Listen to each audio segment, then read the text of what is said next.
আসসালামু আলাইকুম প্রিয় নবম দশম শ্রেণীর শিক্ষার্থীরা, আশা করি সবাই ভালো আছো। আজকে আমি শুরু করব রসায়নের অন্যতম একটি অধ্যায়, মৌলের ধারণা ও রাসায়নিক গণনা। এই অধ্যায়টি আমি খুবই অল্প সময়ের মধ্যে পুরো চ্যাপ্টারটি একদম পোস্টমর্টম করে দেব। সবাই আমার সাথে থাকো। আমি শুরু করি। দেখো, আমি প্রথমে তোমাদের জন্য একটা সূত্র লিখবো। এই এক সূত্রের মাধ্যমে তুমি এই টপিকসটা পুরোটা বুঝে যাবে আশা করি আমি। দেখো, n equals to w by m is equals to v by 22.4 is equals to n by 6.02 into 10 power 23। ওকে, এখানে n হলো মোল সংখ্যা, মৌলও না কিন্তু, এটা কি হবে? মোল সংখ্যা হবে, ঠিক আছে? দেখো, আমি তোমাদের একটা ব্যাপার বুঝাই।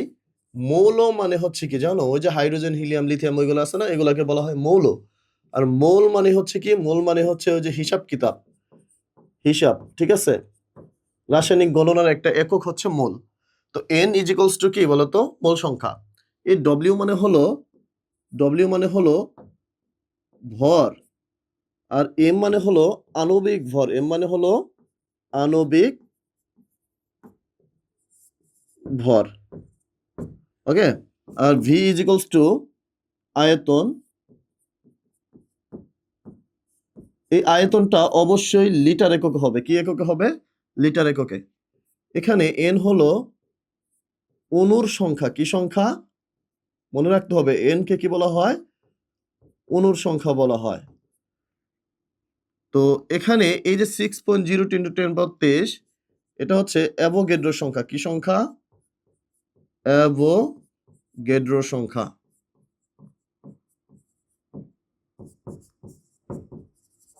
তোমাদের আমি আরেকটা জিনিস শেখাই। যদি কোথাও লেখা থাকে 1 মোল অণু অথবা পরমাণু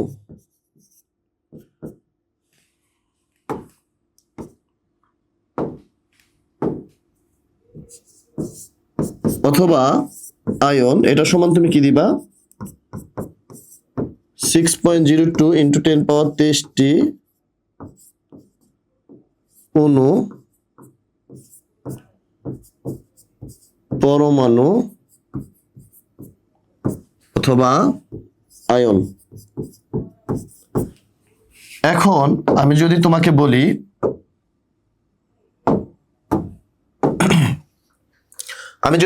এক মোল অণু মানে কি, তুমি বলবা এক মোল অণু মানে হলো 6.02 ইন্টু 10 পাওয়ার 23টি অণু।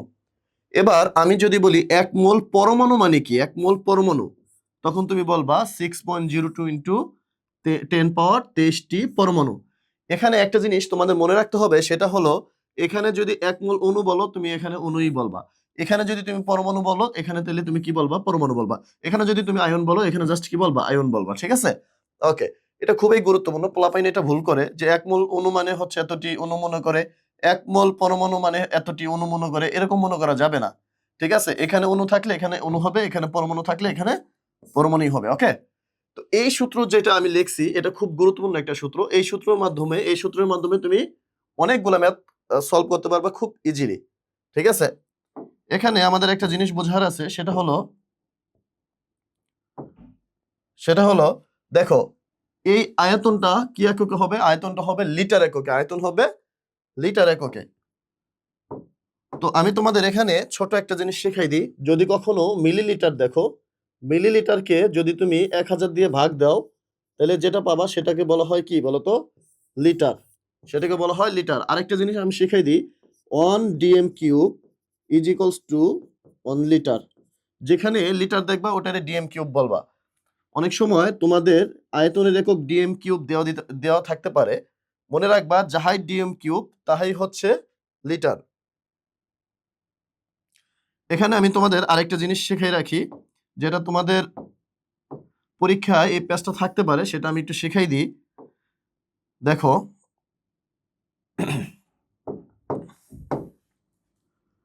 যদি টি অথবা গুলো থাকে, তাইলে তুমি এটারে সবসময় ধরবা হচ্ছে বড় হাতে এন, মানে অণুর সংখ্যা।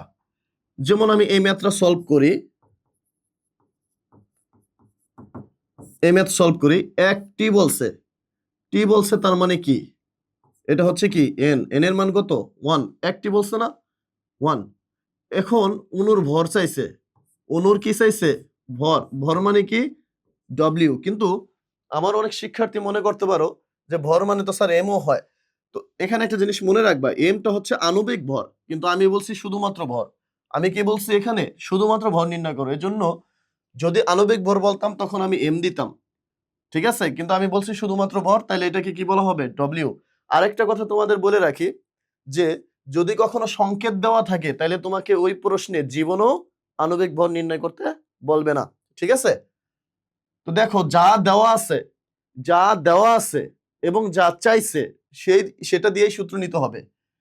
এখানে দেওয়া আছে এন এর মান আর আমরা চাইছি কি ডব্লিউ এর মান, তাহলে এন আর ডব্লিউ দিয়ে সূত্র নাও। এই যে এন, এই যে ডব্লিউ, তাহলে W by M is equals to কত 6.02 ইন্টু 10^23। এই সূত্রটা নিতে হবে এখানে। W by M is equals to 6.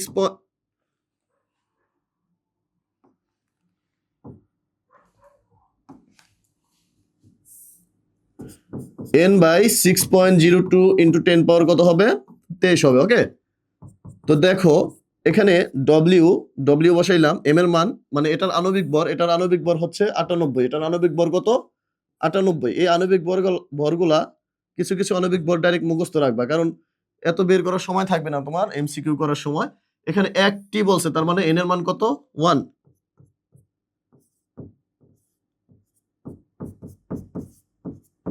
আচ্ছা, এখানে 98 নিচে আছে, ডান পাশে গেলে কই চলে যাবে উপরে, তার মানে 98 ভাগ কত হবে 6.02 ইন্টু 10^23। এখানে হিসাব করে যা হবে তত গ্রামই হচ্ছে কি অ্যান্সার। এখন আমি তোমাদের আণবিক ভর বের করার একটা চার্ট দিয়ে দিই, যে এই চার্টগুলো পড়লে তোমার অন্য আণবিক ভরগুলো বের করতে হবে না, জাস্ট এগুলো মনে রাখলেই হবে। দেখো তুমি HCl এর আণবিক ভরটা মনে রাখবা, তারপর HNO3 এর আণবিক ভরটা মনে রাখবা, CO2 মনে রাখবা, N2 মনে রাখবা, সোডিয়াম হাইড্রোক্সাইড মনে রাখবা, সালফিউরিক অ্যাসিড মনে রাখবা। এইগুলা মনে রাখলেই মোটামুটি কমন পড়ে যাবে পরীক্ষায়, ঠিক আছে। এই আণবিক ভরগুলোর বাইরে কিছু আসে না, পরীক্ষায় খুব কম আসে। আণবিক ভর কিভাবে বের করে সেটার জন্য আমি আরেকটা টিউটোরিয়াল দিয়ে রাখবো, ওইটা তোমরা দেখবা। খুব ছোট একটা টিউটোরিয়াল দিয়ে রাখবো, তোমরা দেখে নিও। তো দেখো এরপরে আমরা আরেকটা ম্যাথ করি, তাহলে আরো ক্লিয়ার হয়ে যাবে। তোমাদের পরীক্ষায় এরকমও বলতে পারে যে প্রমাণ অবস্থায়, তোমাকে আমি বলে রাখি প্রমাণ অবস্থা মানে কি। যদি কোনোদিন তুমি পরিবেশের তাপমাত্রা 0°C করতে পারো এবং 1 অ্যাটমসফিয়ার বায়ুচাপ রাখতে পারো, এই যে একটা অবস্থা, এই অবস্থাকে বলা হয় প্রমাণ অবস্থা, ঠিক আছে। আর তোমাদের আরেকটা জিনিস আমি বলে রাখি, কক্ষ তাপমাত্রা দেখবা, অনেক ম্যাথে কক্ষ তাপমাত্রা দেখবা। কক্ষ তাপমাত্রার ইংরেজি হচ্ছে রুম টেম্পারেচার। রুম টেম্পারেচার মানে হচ্ছে নর্মাল তাপমাত্রা, হ্যাঁ, যে তাপমাত্রায় তোমার ভালো লাগে। এই কক্ষ তাপমাত্রাটা 25°C হয়। কত ডিগ্রি সেলসিয়াস হয় 25°C। এই প্রমাণ অবস্থা যেটা 0°C ও 1 অ্যাটমসফিয়ার বায়ুচাপকে কি বলা হয় প্রমাণ অবস্থা বলা হয়। এটাকে এসটিপিও বলা হয়। কি বলা হয় এসটিপি।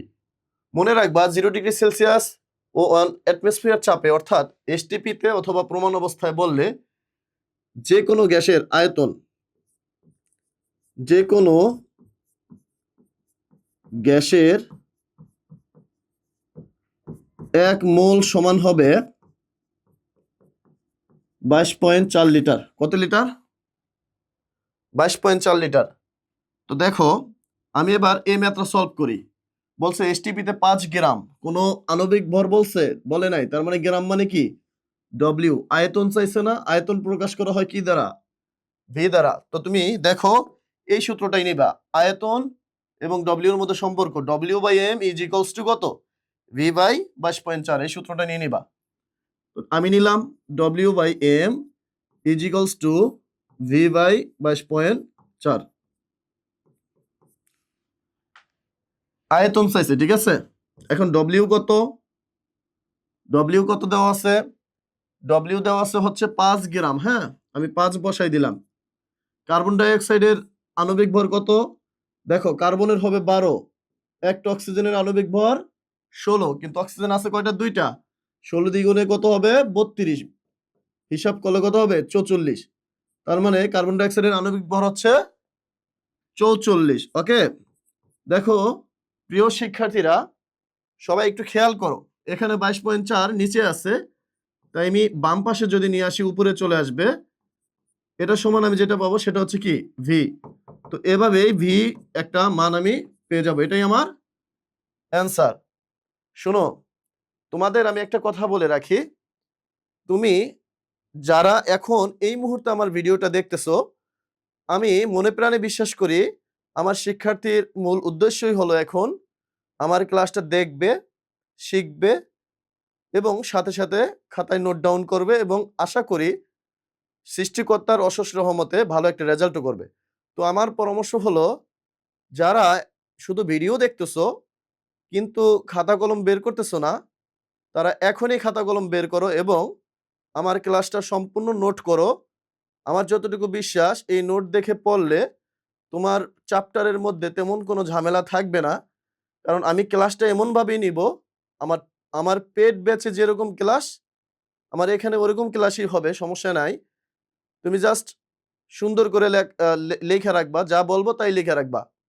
আমাদের এই ইউটিউবে টিউটোরিয়ালগুলো দেখলেই মোটামুটি তোমার হয়ে যাবে পড়াশোনা। তো দেখো আমি পরেরটুকু শুরু করি। এখানে আমাদের এই কোশ্চেনটা কি বলছে, 1 গ্রাম বলছে না, কোনো আণবিক ভর বলছে। ভাই শোনো, গ্রাম দেখলে মনে রাখবা এটা কি, ডব্লিউ। গ্রাম দেখলে এটা কি কি বলবা, ডব্লিউ বলবা। এই যে সালফিউরিক অ্যাসিড দিছে, এই H2SO4 এটা দিয়া কি বলতেছে জানো, যে আমি আণবিক ভর, আমি আণবিক ভর, আমার থেকে আণবিক ভর লেখ তুই তাড়াতাড়ি। তো এই সালফিউরিক অ্যাসিড দেখছি, তার মানে এম মানে কত, 98। শোনো, তোমরা কি জানো ম্যাথ কথা বলে, প্রত্যেকটা ম্যাথে কথা বলতে পারে জানো। কারণ আমরা যখন দেখি কোনো ম্যাথ, যখন দেখি আমরা পড়াইতে পড়াইতে আমাদের একটা অভ্যস্ততা হয়ে গেছে, কোনো ম্যাথ দেখলে মনে করি কি, যে ম্যাথ আমাদের বলতেছে যে আমার এইভাবে এভাবে কি করো, সলভ করে ফেলো। এই যে এখানে দেখো 1 গ্রাম সালফিউরিক অ্যাসিড, আমি 1 গ্রাম দেখছি, সাথে সাথে ডব্লিউ বসাই দিছি। সালফিউরিক অ্যাসিড মানে H2SO4 এটা দেখছি, মানে কি, ও বলতেছে আমি এম, আমার এম বসাও, এম কত বসাও, 98 বসাও। এখন বলছে কি, পরমাণুর সংখ্যা, কি সংখ্যা বলছে, পরমাণুর সংখ্যা। শোনো, আমি তোমাদের একটা কথা বলে বলে রাখি, এখানে কি বলছে, পরমাণুর সংখ্যা, কিন্তু আমরা শিখছি কি বলতো, অণুর সংখ্যা। কি সংখ্যা পড়ছি, অণুর সংখ্যা। অণুর সংখ্যাকে কি দ্বারা প্রকাশ করছিলাম, এন দ্বারা। কি দ্বারা প্রকাশ করছিলাম, এন। তো আচ্ছা, যেই সংখ্যাই বলুক, সংখ্যা যেটাই বলুক, অণুর হোক পরমাণুর হোক যাই হোক, সর্বপ্রথম আমি বের করব কি, বড় হাতের এন এর মান। কিসের মান বের করব, বড় হাতের এন এর মান বের করব আমি, ঠিক আছে। আচ্ছা, যে কোনো সংখ্যা বের করতে গেলে আমরা কি করব, বড় হাতের এন এর মান বের করব। এখানে বলছে পরমাণুর সংখ্যা বের করো, তার মানে আমি বের করব কি, বড় হাতের এন এর মান। এন মানে কি, এন মানে হলো, এন মানে হলো অণুর সংখ্যা। আমাকে বের করতে বলছে পরমাণুর সংখ্যা, সেটা পরে দেখা যাবে, আমি অণুর সংখ্যা আগে বের করি।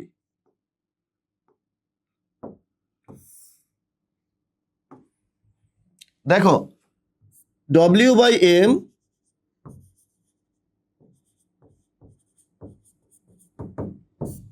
W by M is equals to N by 6.02 into 10 power কত, 23। এখানে ডব্লিউ এর মান হচ্ছে কত, 1। এম আণবিক ভর কত দেওয়া আছে, 98। এই 6.02 এটা ছিল নিচে, আমি বাম পাশে নিয়ে আসলে এটা উপরে চলে যাবে। তো এখানে যেটা থাকবে সেটা হচ্ছে কি, এন এর মান। তো এন সমান কত আসলো, সবাই ক্যালকুলেশন করো, যার যার ক্যালকুলেটর বের করো, দেখো এন এর মান কত আসে।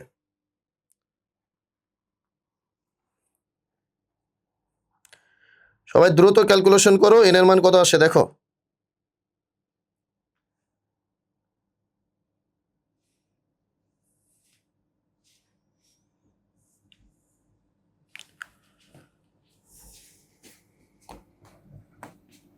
আচ্ছা, এখানে ধরো এন এর একটা মান আসলো, যাই আসলো, ঠিক আছে, যেটাই আসছে এটাকে আমরা কিসের মান বলবো বলো তো? অণুর সংখ্যা বলবো। কি বলবো? অণুর সংখ্যা। এবার তোমরা একটা জিনিস দেখো, সালফিউরিক অ্যাসিডে আমার চাইছে কি? পরমাণুর সংখ্যা চাইছে। কি চাইছে? পরমাণুর সংখ্যা চাইছে। যদি পরমাণুর সংখ্যা চায়, তো আমি দেখব যে কোন পরমাণুর সংখ্যা চাইছে। এখানে চাইছে অক্সিজেন পরমাণুর সংখ্যা। কি সংখ্যা চাইছে? অক্সিজেন পরমাণুর সংখ্যা। নরমালি ওর আণবিক ভরে অক্সিজেন পরমাণুর সংখ্যা কত? 4। কত? 4। তা এই 4 মানে কি? একটি অণুতে অক্সিজেন পরমাণুর সংখ্যা থাকে কয়টা? 4টা। তো এখানে যতগুলা অণু বের হবে, এই যে এন এর মান যা বের হবে সেটা হচ্ছে অণুর সংখ্যা। তো একটা অণুতে পরমাণু থাকে অক্সিজেন কয়টা? 4টা অক্সিজেন পরমাণু থাকে। সুতরাং অক্সিজেন পরমাণুর সংখ্যা কত হবে? অক্সিজেন পরমাণুর সংখ্যা সমান 4 গুণ এই যে এখানে যে মানটা আমি হিসাব করে পাবো সেটা বসাই দেবো, ঠিক আছে? ওকে, তো বসানোর পরে যেটা পাবো সেটাকেই অ্যান্সার বলবো আমরা, কারণ হয়ে গেছে অ্যান্সার। যদি ম্যাথ একটু ঘুরাই দেয়, যদি তোমাকে বলে যে 1 গ্রাম সালফিউরিক অ্যাসিডে মোট পরমাণু সংখ্যা কত? অক্সিজেন টক্সিজেন কোনো হাইড্রোজেন সালফার কিচ্ছু বলে নাই, যদি বলে মোট পরমাণু সংখ্যা কত, তখন তুমি দেখবা যে সালফিউরিক অ্যাসিডে মোট পরমাণু আছে কয়টা? 2টা, একটা কয়টা? 3টা, আর এই 4টা, মোট কয়টা হলো? 7টা। কয়টা? 7টা। এখন এখন যদি তোমাকে বলে যে মোট পরমাণু সংখ্যা কত হবে, এখানে এন এর মান যা পাইবা তাকে কত দিয়ে গুণ দিবা? 7 দিয়ে গুণ দিবা। যদি তোমাকে বলতো যে হাইড্রোজেন পরমাণুর সংখ্যা কত, তখন তুমি কি করতা? এন এর মান যা পাইতা, হাইড্রোজেন পরমাণু এখানে আছে কত? 2। তাহলে তারে 2 দিয়ে গুণ দিলে হাইড্রোজেন পরমাণুর সংখ্যা বের হয়ে যেত, ঠিক আছে? তো এটা একটু পজ করে আরেকবার শুনো, 2-3 বার শুনো, তাহলে তুমি ভালোভাবে বুঝবা। এটা খুব গুরুত্বপূর্ণ একটা ম্যাথ, ঠিক আছে? এটা খুব গুরুত্বপূর্ণ একটা ম্যাথ, হ্যাঁ, পরীক্ষায় আসার মতো। ওকে, এখন আমরা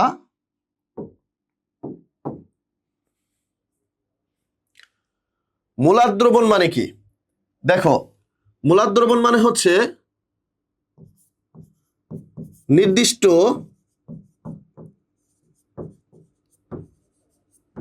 তাপমাত্রায় 1 লিটার দ্রবণে যত মোল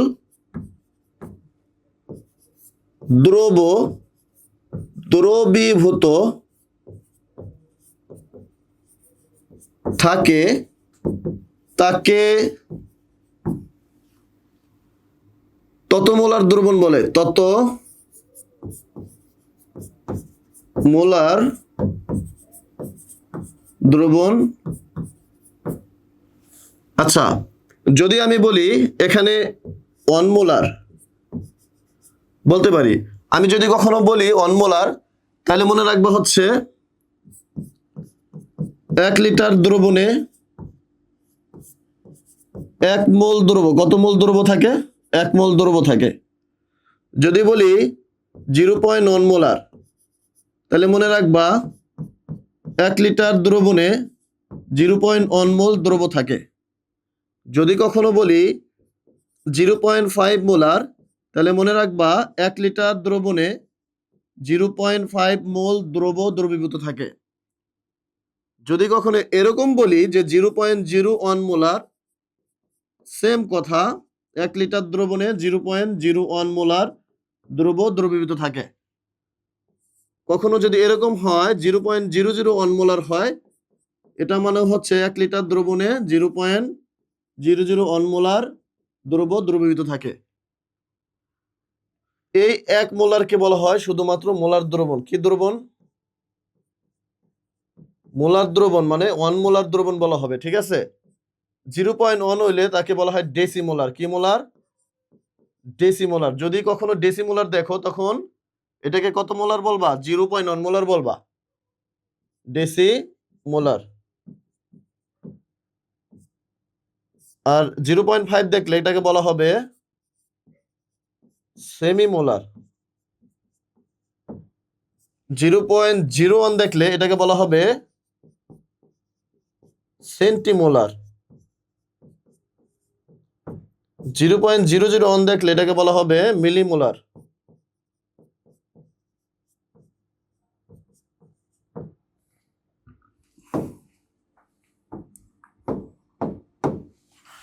দেখো কোথাও যদি ডেসিমোলার দেখো মান বসাই দিবে কত 0.1, সেমিমোলার দেখলে 0.5, সেন্টিমোলার দেখলে 0.01, যদি কখনো মিলিমোলার দেখো তখন কি বসাইবা 0.001 বসাইবা।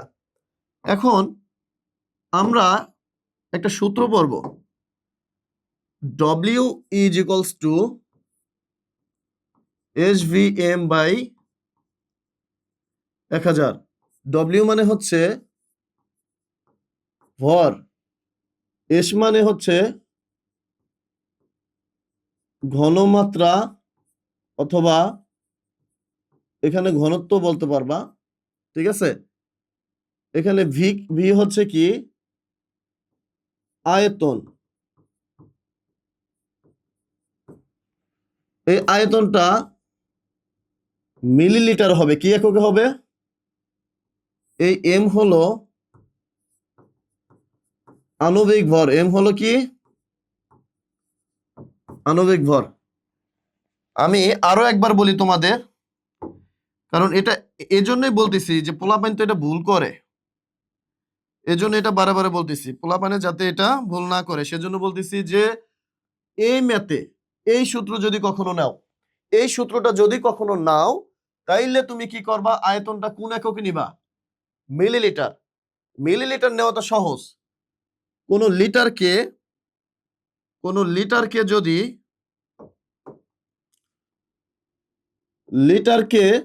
যদি 1000 দ্বারা গুণ দাও তাহলে যেটা পাবা সেটাকে বলা হয় মিলিলিটার, ঠিক আছে। ওকে, এখন আমি এই সূত্রটাকে একটু স্টাইল করে আরেকটা সূত্র বানাবো, যেটা তোমাদের পরীক্ষার হলে কাজে লাগবে। সবাই একটু খেয়াল করো, W is equals to SVM, এই সূত্র আমরা পড়ছি তাই না, একটু আগে বললাম।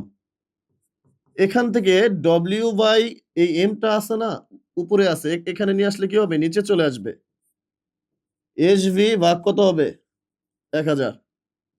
তো W বাই এম এটা একটা সূত্র না, দেখো সবাই W বাই এম মানে কি, W বাই এম মানে কি, এন বলতে পারি না, ছোট হাতের এন বলতে পারি না, N is equals to W by M, N is equals to W by M বলতে পারি তো। আচ্ছা, তাহলে এই W বাই এম এর পরিবর্তে আমি কি বসাইতে পারি, N বসাইতে পারি। N is equals to SV by কত লিখতে পারি, 1000 লিখতে পারি।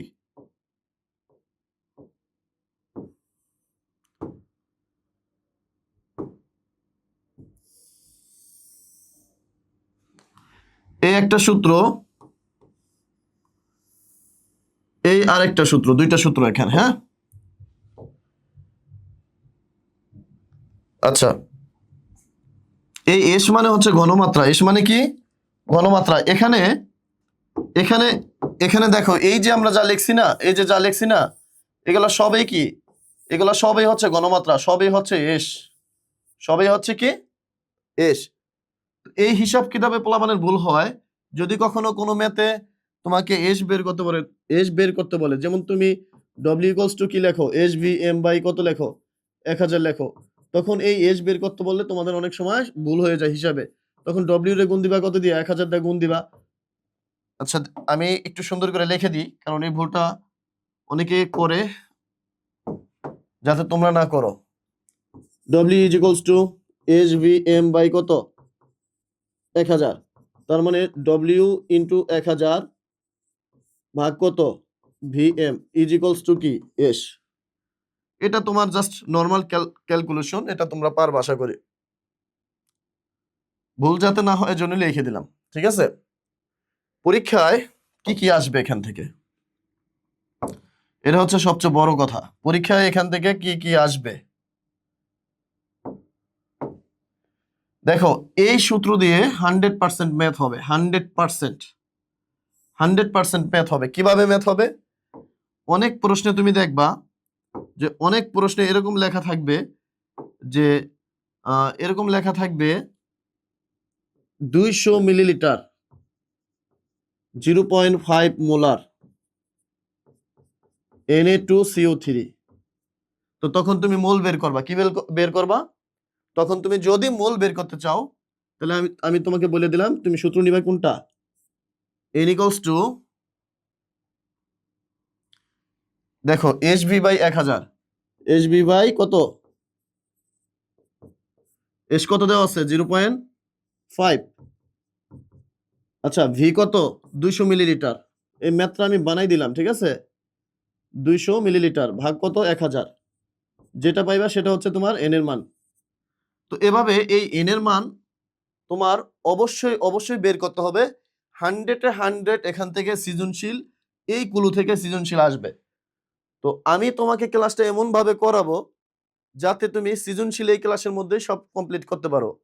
আজকের ক্লাসটা যদি কেউ করো, আমি তাকে এইটুকু এনশিওর করতে পারবো যে 100% তোমার অন্তত সিকিউ সলভ হয়ে যাবে। আমার এই ছোট একটা ক্লাসের মাধ্যমে তোমার 100% সিকিউ সলভ হয়ে যাবে। ধৈর্য ধরে ক্লাসটা অবশ্যই দেখবা আশা করি। এরপরে দেখো এখানে কি বলছে 0.75 মোলার। তো দেখো 0.75 মোলার বলছে, তার মানে এটা অবশ্যই ঘনমাত্রা, কারণ মোলার মানে হচ্ছে কি এম। 0.75 এম। এর আগে আমি তোমাদের আরেকটা ব্যাপার বলে রাখি, আরেকটা প্রবলেম হয় আমার প্রিয় বাচ্চাদের। সেই প্রবলেমটা কি দেখো, যে ওরা বলে যে স্যার এম মানে একবার আণবিক ভর বলেন, আবার এম মানে হচ্ছে আপনি বলেন যে এটা ঘনমাত্রা। কখন আমি বুঝবো যে এটা আণবিক ভর এটা ঘনমাত্রা? দেখো কোন সংখ্যার সাথে এম, এই যে 0.1 একটা সংখ্যা, 0.1 একটা সংখ্যা, এই সংখ্যার সাথে যদি এম থাকে তাহলে এটারে বলা হবে হচ্ছে ঘনমাত্রা। আর কোন গ্রাম ঠেরাম থাকলে ওটাকে বলা হবে আণবিক ভর। মানে কোনো সংকেত দেওয়া থাকবে, ওটা থেকে আমি ওটার ভরটা বের করব, এটাকে বলা হবে আণবিক ভর। আণবিক ভর। ওকে, ম্যাথ সলভ করি। দেখো সবাই একটু খেয়াল করো, 0.75 মোলার, তার মানে এটা হচ্ছে কি এস। সোডিয়াম কার্বনেট, এটার আণবিক ভর 106। এটা বের করে নিবা তোমরা অবশ্যই। 20 গ্রাম কোন আণবিক ভর বলছে, তার মানে এটা ডব্লিউ ইকুয়ালস টু কত 20। ওই দ্রবণের কি নির্ণয় করতে বলছে, আয়তন। তার মানে তুমি কি নির্ণয় করবা, যদি কোনো ম্যাথে এস দেওয়া থাকে, কি দেওয়া থাকে এস, তাহলে তুমি মনে রাখবা যে তুমি 100 এই সূত্রটাই লিখবা। দেখো এখানে ডব্লিউ এর মান কত যা দেওয়া আছে, জাস্ট টাস টাস করে বসাই দিবা। ডব্লিউ এর মান কত দেওয়া আছে 20, আমি 20 বসাই দিলাম। এস এর মান কত দেওয়া আছে, এস এর মান দেওয়া আছে 0.75, আমি 0.75 বসাই দিলাম। ভি এর কোনো মান দেওয়া নাই। এম এর মান কত দেওয়া আছে, এম এর মান আমি বের করলাম কত 106 ভাগ কত 1000। শোনো তুমি যেটা বের করবা সেটাকে শুধু ওই সাইডে রাখবা, আর যা আছে ওর সাথে থেকে সব নিয়ে আসবা। এই 20 এর লগে কি 1000 নিচে আছে না, উপরে চলে যাবে, এবং 0.75 ইন্টু 106 এটা গুণ আকার আছে, এটারে কি আকারে চলে আসবে, ভাগ আকারে চলে আসবে। 0.75 ইন্টু 106, এটা সমান তুমি কি ধরবা ভি। সুতরাং ভি ইকুয়ালস টু, এখানে যে মানটা পাবা ওই মানটা অবশ্যই কোন এককে হবে বলো তো, মিলিলিটার এককে হবে। কারণ এই সূত্রে যে ভিটা হয় সেই ভিটা অবশ্যই কোন এককে হয়, মিলিলিটার এককে হয়। এটাই আমাদের অ্যান্সার। আশা করি সবাই বুঝতে পারছো। আমাদের বুঝতে হবে রসায়নে শতকরা সংযুতি বলতে কি বোঝায়। দেখো আমি বলি, যদি তুমি কোনো যৌগ নাও, এই যৌগ 100 গ্রাম যদি নাও, 100 গ্রাম 100 গ্রাম যৌগের 100 গ্রাম যৌগের প্রতিটি মৌল যতটুকু করে থাকবে তাকে শতকরা সংযুতি বলবে। শতকরা সংযুতি বলে। আমি এই টপিকসটা তোমাদের একদম ক্রিস্টাল ক্লিয়ার করে দেব, ঠিক আছে? ধরো আমি প্রথমে একটা ম্যাথ নিলাম, যেমন H2O যৌগে H, O এর শতকরা সংযুতি নির্ণয় করো। দেখো খুব সহজ। প্রথমে আণবিক ভর বের করতে হবে। H2O এর আণবিক ভর। পানির আণবিক ভর কত? দেখো এখানে হাইড্রোজেন আছে কয়টা? দুইটা। একটা হাইড্রোজেনের ভর হচ্ছে 1, তাহলে দুইটা হাইড্রোজেনের ভর কত বলো তো? 2। আচ্ছা, অক্সিজেনের পারমাণবিক ভর কত? 16। তো 16 যোগ করো, তো কত হইলো? 18 হইলো, ঠিক আছে? এবার কি চাইছে? হাইড্রোজেনের শতকরা সংযুতি। তাই আমরা লিখব H এর শতকরা সংযুতি। হাইড্রোজেনের শতকরা সংযুতি কত হবে? দেখো এখানে নিচে মানে হরে দিব, মূলত যে যৌগটা পাবো এই যৌগের টোটাল আণবিক ভরটা আমরা হরে দিয়ে দিব। দিলাম আমি 18। এখন H এর শতকরা সংযুতি। তো H এর পারমাণবিক ভর কত? হাইড্রোজেনের পারমাণবিক ভর কত? হাইড্রোজেনের পারমাণবিক ভর হচ্ছে 1। এবার H আছে কয়টা? এখানে কয়টা আছে বলো? দুইটা আছে। তাই এখানে কত দিবা? 2 ইনটু কত পার্সেন্ট? 100%, ঠিক আছে? ইনটু 100%। তো এখান থেকে ক্যালকুলেশন করে যা আসবে তত পার্সেন্ট দিয়ে দিবা। এটাই হচ্ছে কি H এর শতকরা সংযুতি। এরপর তুমি অক্সিজেনের শতকরা সংযুতি বের করবা। O এর শতকরা সংযুতি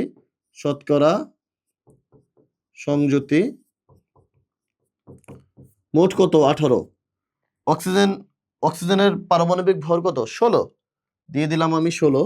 অক্সিজেন আছে কয়টা? এখানে কয়টা আছে? কিছু না থাকা মানে এখানে কত আছে? 1 আছে। 16 গুণ 1 ইনটু কত পার্সেন্ট? 100%। এখানে যেটা হবে সেটাই হচ্ছে কি অক্সিজেনের শতকরা সংযুতি। এখন আমি তোমাদের আরেকবার বুঝাই, যারা এখনো বুঝো নাই, প্রিয় শিক্ষার্থীরা যারা এখনো বুঝো নাই, তোমাদের আমি আরেকবার বুঝাইতেছি। যদি কখনো এরকম বলে যে কোনো একটা যৌগের নাম বলবে, ওই যৌগের পরমাণুগুলা যেমন হাইড্রোজেন, অক্সিজেন, এই মৌলগুলা শতকরা সংযুতি বের করতে বলছে। আমি তোমাকে ব্যাপারটা একটু সহজ করে বুঝাই। ধরো তোমরা 5 জন বন্ধু একটা দেওয়ালকে ধাক্কা মারলা, ওই দেওয়ালে ধাক্কা মারলা 1000 নিউটনে। 1000 নিউটন একটা দেওয়ালকে তুমি ধাক্কা মারলা। তোমরা 5 জন বন্ধু একটা দেওয়ালকে 1000 নিউটনে ধাক্কা মারলা। তুমি একা 100 নিউটনে ধাক্কা মারছো মনে করো। তো এই যে টোটাল ধাক্কার কত পার্সেন্ট তুমি দিলা আর কি, সেটাই হচ্ছে কি শতকরা সংযুতি। তো এই একটা যৌগ, এই যৌগের মধ্যে হাইড্রোজেন আছে কত পার্সেন্ট, অক্সিজেন কত পার্সেন্ট জায়গা দখল করে আছে, মানে এটা টোটাল যে ভর, এই টোটাল ভরের হাইড্রোজেন কত পার্সেন্ট ভর আছে, অক্সিজেনের কত পার্সেন্ট ভর আছে, সেই ভরটা যদি তুমি শতকরায় হিসাব করো সেটাকে বলা হয় কি শতকরা সংযুতি। যেমন এই ম্যাথগুলা করার সিস্টেমটা কি আসলে, প্রথমে যে যৌগটার নাম বলবে ওই যৌগের আণবিক ভর লিখতে হবে। যেমন H2 এর আণবিক ভর আমি লিখলাম 16 আর 2 যোগ করলে কত হবে? 18। আচ্ছা, এরপর যার শতকরা সংযুতি বের করতে বলছে সেটা লিখতে হবে। হাইড্রোজেনের শতকরা সংযুতি বের করতে বলছে, এই যে হাইড্রোজেনের শতকরা সংযুতি লিখলাম। এখন লেখার পরে এই যে নিচে 18, এই 18 মানে কি টোটাল যে ভরটা, মানে এটার যে আণবিক ভরটা, এই আণবিক ভরটা দেখছো এই যে এখানে দিয়ে দিলাম। আচ্ছা, এখন এখানে এই 1 কোত্থেকে আসলো? এই 1 হচ্ছে হাইড্রোজেনের পারমাণবিক ভর কত? হাইড্রোজেনের পারমাণবিক ভর কত? 1। তো আমি সেই 1 এখানে দিয়ে দিলাম। এরপরে দেখো হাইড্রোজেন আছে কয়টা? হাইড্রোজেন কয়টা আছে? দুইটা আছে না? এই 2 এখানে দিলাম ইনটু 100%। এই 100 সবসময় হবে, ঠিক আছে? এরপরে দেখো অক্সিজেনের শতকরা সংযুতি চাইছে। অক্সিজেনের শতকরা সংযুতি আমি লিখলাম, লেখার পরে এখানে দেখো অক্সিজেনের পারমাণবিক ভর কত, তোমরা পর্যায় সারণীতে বের করে দেখবা যে অক্সিজেনের পারমাণবিক ভর হচ্ছে 16। এবার অক্সিজেন আছে কয়টা, এখানে কিছু ছিল না, দেখো এখানে কিছু ছিল না, আমি তাই কত দিছি, 1 দিছি। কিছু না থাকলে এখানে কত দিতে হবে, 1 দিতে হবে। তো এই যে সেই 1 আমি দিয়ে দিলাম, তার মানে প্রথমে দিতে হয় পারমাণবিক ভর, এরপর দিতে হয় পরমাণুর সংখ্যা, আর নিচে দিতে হয় মোট আণবিক ভর, ইনটু দিতে হয় কত পার্সেন্ট, 100%, যেটা হবে সেটাই হচ্ছে অক্সিজেনের শতকরা সংযুতি। এখন তোমরা ছোট একটা কনফিউজড থাকতে পারো, যেমন সংযুক্তি আর সংযুতি দুইটা জিনিসের মধ্যে পার্থক্য কি। সংযুক্তি, একটা হচ্ছে সংযুক্তি, আর একটা হচ্ছে কি সংযুতি।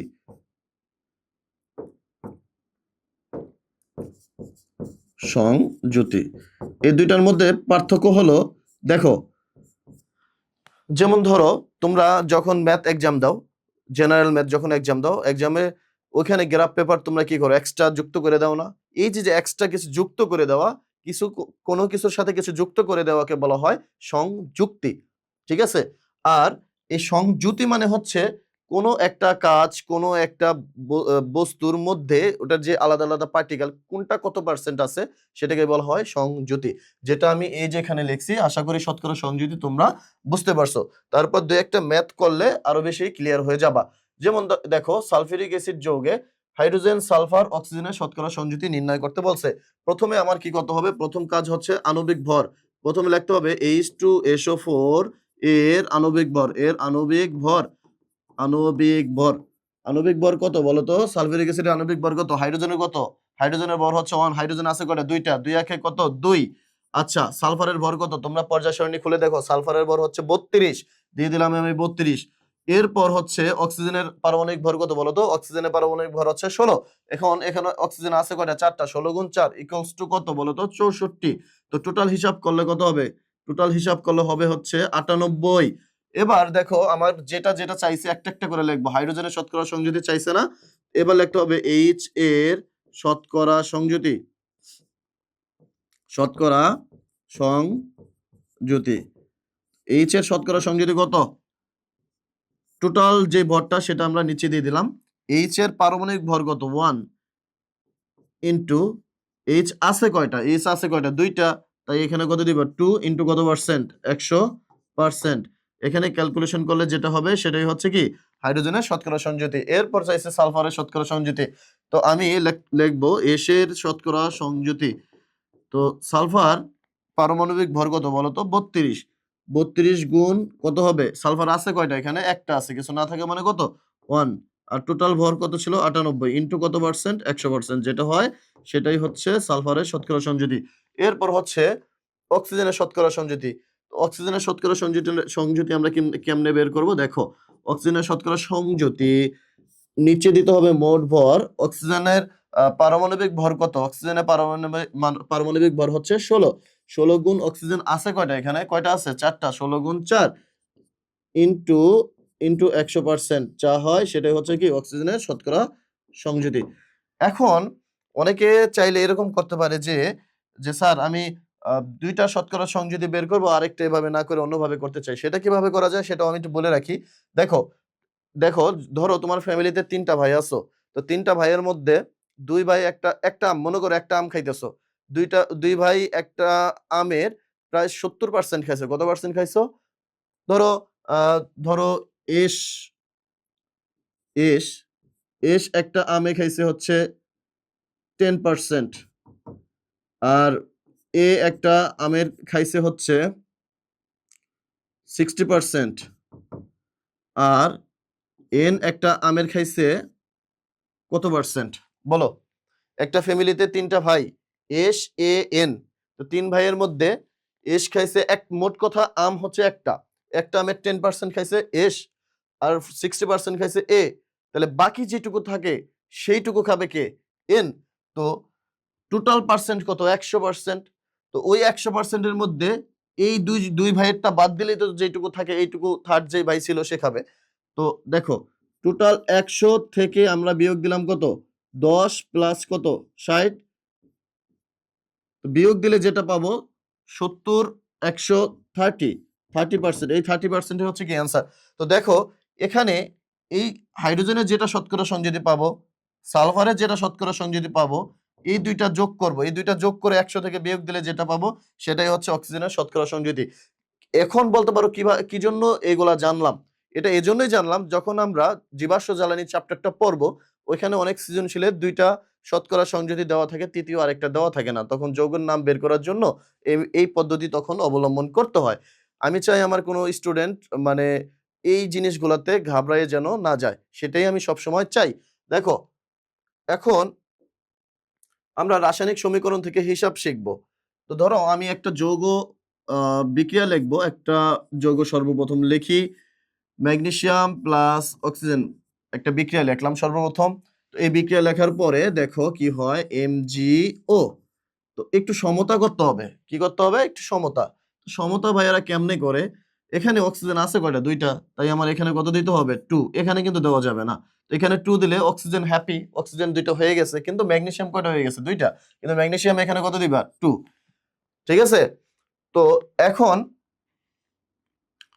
তোমরা তিনটা ওয়েতে হিসাব করতে পারো। কয়টা ওয়েতে হিসাব করতে পারো? মানে এখানে আমার টপিকসটা দেখো, রাসায়নিক সমীকরণ থেকে হিসাব। আমরা হিসাব কয়েক ভাবে করতে পারি, আমি তিনটা ওয়েই শিখাই দেবো তোমাদের। দেখো এখানে কত আছে, 2, এখানে 2 মোল লিখতে পারো, 2 মোল লিখতে পারো। এখানে কত আছে, কিছু না থাকে মানে কত আছে, 1, এজন্য এখানে কি লিখতে পারো, 1 মোল। এখানে কত লিখতে পারো, 2 মোল, লিখতেই পারো, কোনো সমস্যা না। এখন এবার মোল না লিখে তুমি লিখতে পারো আণবিক ভরের ব্যাপারটা। তো ম্যাগনেসিয়ামের আণবিক ভর কত বলো তো, 24, কিন্তু এমজির আগে কত আছে, 2, তাহলে এখানে কত হবে, 48 গ্রাম। তো এখন এখানে দেখো একটা অক্সিজেনের পারমাণবিক ভর হচ্ছে 16, কিন্তু এখানে O2 আছে, তার মানে কত দিবা, 32। এখন এখানে ম্যাগনেসিয়ামের হচ্ছে 24 আর অক্সিজেনের হচ্ছে 16, 24 আর 16 কত বলো তো, 40, 40 দ্বিগুণে কত, 40 দ্বিগুণে হচ্ছে 80 গ্রাম। এরপর এখানে কত আছে, 2, 2 2ই দিব, অ্যাভোগাড্রো সংখ্যাও দিতে পারো, এখানে যা থাকবে তা দিবা, মোল যা থাকবে তা দিবা, তার সাথে কত গুণ দিবা, 6.02 ইন্টু 10 পাওয়ার 23। এরপর এখানে কিছু নাই, 1 আছে, 1 এর সাথে গুণ দিলেও যা, না দিলেও তা।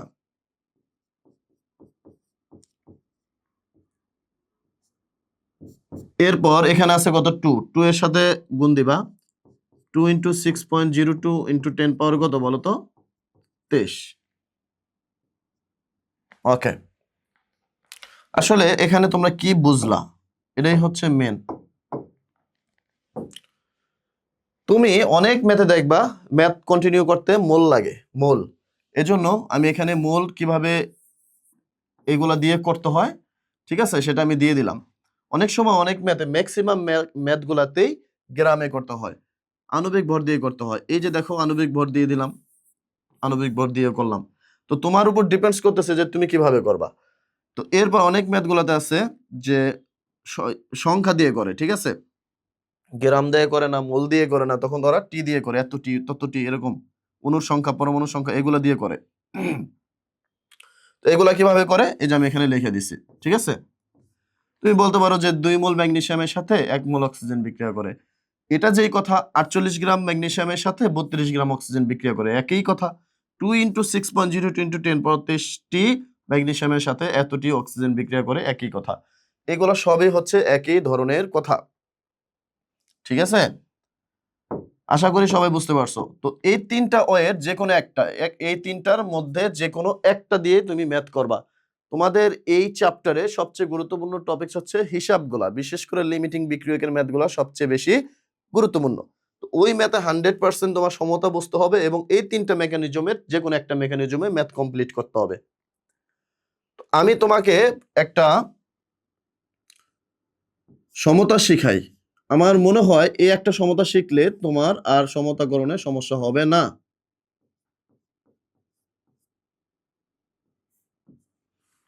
আচ্ছা, এই একটা বিক্রিয়া লিখলাম। তো এটার ফার্স্ট আছে অ্যালুমিনিয়াম আর এখানে লাস্ট আছে কি, ক্লোরিন। তো অ্যালুমিনিয়াম ক্লোরাইড দিলাম, AlCl3। আমার যতটুকু মনে হয় তোমরা বিক্রিয়া সবাই পারো, সমতাতেই সমস্যা। তো অ্যালুমিনিয়াম আর ক্লোরিন চলে গেলে থাকে হাইড্রোজেন আর অক্সিজেন, আর হাইড্রোজেন আর অক্সিজেনের মধ্যে সব সময় সারাটা জীবন কি হয় বলতো, পানি হয়। সরি। এখন দেখো এখানে এটা অ্যালুমিনিয়াম আছে কয়টা? দুইটা, কিন্তু এখানে কি অ্যালুমিনিয়াম দুইটা আছে? অ্যালুমিনিয়াম দুইটা নাই। তো ভাইয়েরা, এই পাশে যে কয়টা পরমাণু থাকবে ওই পাশে জাস্ট সেম পরমাণু রাখতে হবে। যদি সেম না থাকে তাহলে তুমি ক্যালকুলেশন গুলো অ্যাকুরেটলি করতে পারবে না। তো অ্যাকুরেট ক্যালকুলেশনের জন্য আমাদের সমতা করতে হবে। তো অনেক সহজ একটা সিস্টেম, জাস্ট একটা মিনিট একটু মনোযোগ দাও, আশা করি বুঝে যাবা। এখানে অ্যালুমিনিয়াম আছে কয়টা? দুইটা। তো এখানে অ্যালুমিনিয়াম যদি দুইটা থাকে তাই এখানে কত দিবা? 2 দিবা। আরেকটা কথা আমি তোমাদের বলে রাখি যে এমন করা যাবে না যে এখানে 2 দিয়ে দেব, এটা নতুন করে দেওয়ার কোনো সিস্টেম নাই। এখানে কি দিবা না দিবা সেটা নির্ভর করে হচ্ছে যোজনীর উপর। এজন্য যদি এক্সট্রা কোনো সংখ্যাটঙ্ক দাও, দিতে হবে কোথায়? আগে। আশা করি বুঝছেন। এখন অ্যালুমিনিয়াম এখানে দুইটা ছিল, আমি এখানে কত দিলাম? 2 দিলাম। Aluminium happy. কিন্তু অ্যালুমিনিয়াম হ্যাপি করতে যায় অ্যালুমিনিয়ামের পাশে দেখো আছে কে? ক্লোরিন। তো ক্লোরিনের কয়টা ছিল? 3টা।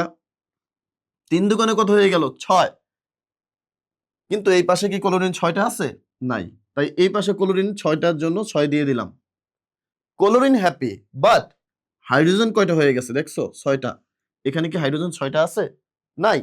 হাইড্রোজেন 6টা বানানোর জন্য এখানে তোমার কত দিতে হবে? এখানে দিতে হবে 3। 3 দ্বিগুণে কত বলো তো? 6। যখন এই পাশে আর ওই পাশে মিলে যায়, এই পাশে যে একটু আগে বললাম 6, ওই পাশেও 3 দ্বিগুণে কত হয়ে গেল? 6। যখন এই পাশে মিলে যাবে, বিশেষ করে যে দেখো এখানে অক্সিজেন আছে কয়টা? 3টা। এখানে অক্সিজেন আছে কয়টা? 3টা। এরকম যখন মিলবে তখন মনে রাখবা তোমার শতকরা, তখনই মনে রাখবা তোমার রাসায়নিক সমতা শেষ। ঠিক আছে? আচ্ছা দেখো, এরপরের টপিকসটা একটু খেয়াল করো।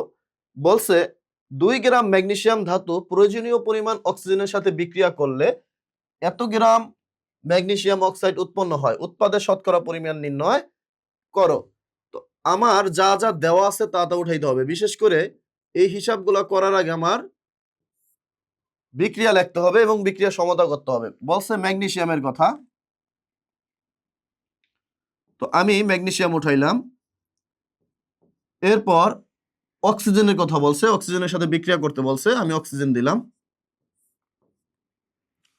ম্যাগনেসিয়াম আর অক্সিজেন বিক্রিয়া করলে হবে কি বলতো? Magnesium oxide. ম্যাগনেসিয়ামের যোজনীয় 2, অক্সিজেনের যোজনীয় কত? 2। এজন্য এখানে আর অর 2 একজনের যোজনী আরেকজনের দিয়ে দিলাম। সেম যোজনীয় হইলে এটা উল্লেখ করতে হয় না, এজন্য 2 2 এখানে দিই নাই। এখানে আমরা এবার সমতা করব। অক্সিজেন আছে কয়টা? 2টা। তাই আমার এখানে কত দিতে হবে? 2। অক্সিজেন হ্যাপি, বাট ম্যাগনেসিয়াম কয়টা? 2টা। কিন্তু এখানে ম্যাগনেসিয়াম আছে কয়টা? একটা। তাই এখানে কত দিবা? 2 দিবা। ঠিক আছে? এখন একটু আগে আমি তোমাকে বলছি যে এই 3টা ফরম্যাট আছে হিসাব করার জন্য, এই 3টা ফরম্যাট আছে। তো এই 3টা ফরম্যাটে কোন ফরম্যাটে করবা তুমি নিজেই বুঝবা। এখানে কি আছে ভাই? গ্রাম আছে না? যদি গ্রাম থাকে তাহলে তুমি অবশ্যই গ্রাম ফরম্যাটে করবা। গ্রাম থাকলে অবশ্যই কোন ফরম্যাটে করতে হবে? গ্রাম ফরম্যাটে করতে হবে। দেখো এখানে তাহলে কত হবে? ম্যাগনেসিয়ামের কত? 24। 24 দুগুণে কত?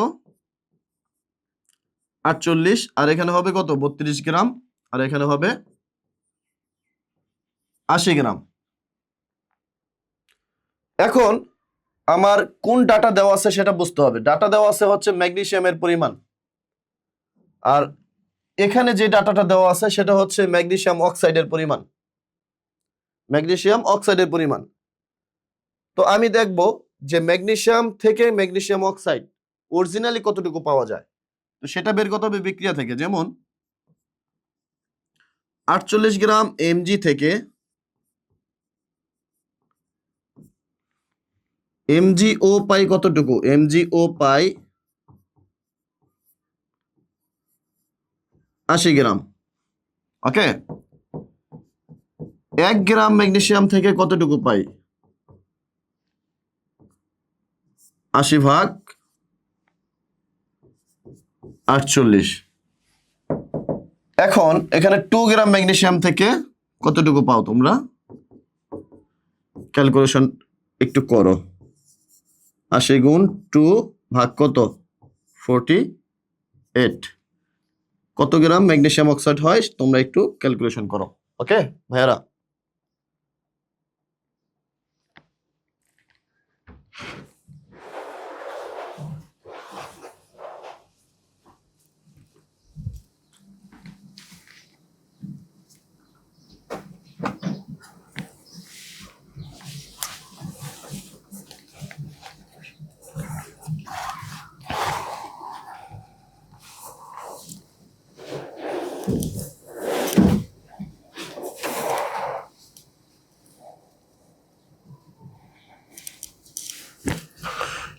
এখানে হবে 3.33 গ্রাম ম্যাগনেসিয়াম অক্সাইড। ওকে, তো আমরা এই যে বিক্রিয়া থেকে যে ম্যাগনেসিয়াম অক্সাইড পাইলাম এটাই আসলে অরিজিনালি পাওয়ার কথা, কিন্তু বাস্তবিক অর্থে ওরা কতটুকু পাইছে? 3.25 গ্রাম। এখন বলছে যে উৎপাদের শতকরা পরিমাণ নির্ণয় করো। এবার লিখবা উৎপাদের শতকরা পরিমাণ। উৎপাদের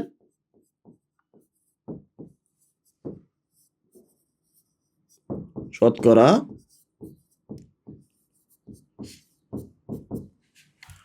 দেখো, আমি তোমাদের একটা টেকনিক শিখাই দিই। উৎপাদের শতকরা পরিমাণ বের করার সবচেয়ে সহজ টেকনিক হলো, তোমার প্রশ্নের মধ্যে যে উৎপাদ দেওয়া থাকবে এটা সবসময় উপরে দিয়ে দিবা।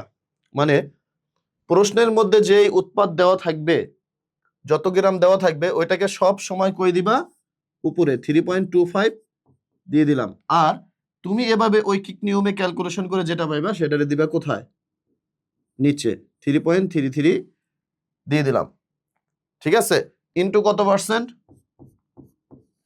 100%। এটা একটু হিসাব করে দেখো কত হয়।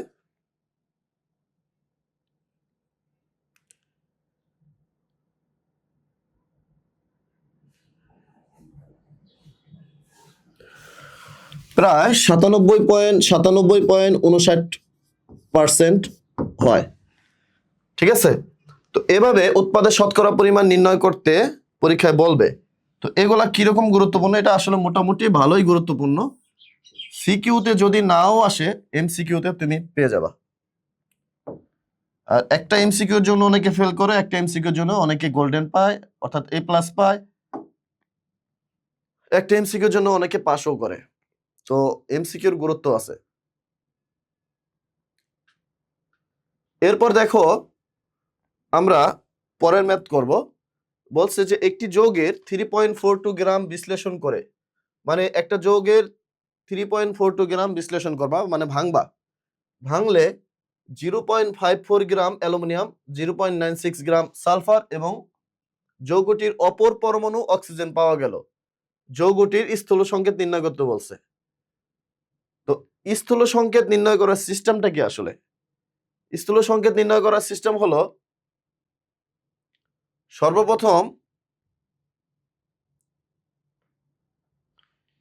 সর্বপ্রথম তোমার এই অঙ্কটা শতকরা সংযুতিতে থাকা উচিত। তো এই অঙ্ক কি, এটা কি শতকরা সংযুতিতে আছে? নাই, তাই আমি প্রথম শতকরা সংযুতিতে কনভার্ট করে নিব। তো অ্যান্সার শুরু করি।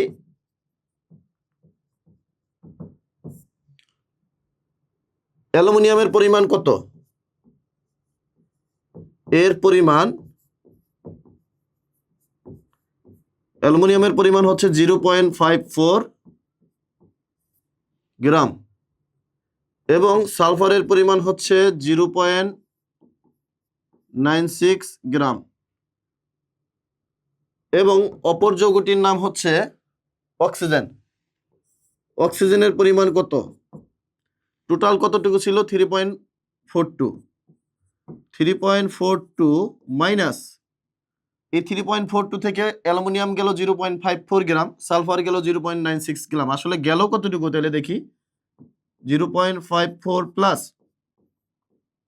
0.96, এটা থেকে মাইনাস করলে পাবো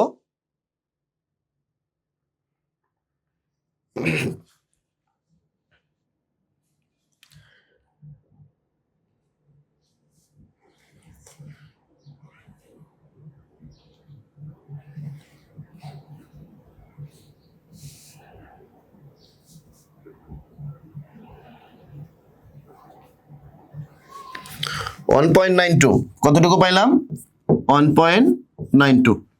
এখন অ্যালুমিনিয়ামের শতকরা সংযুতি বের করি। অ্যালুমিনিয়ামের শতকরা সংযুতি বের করি।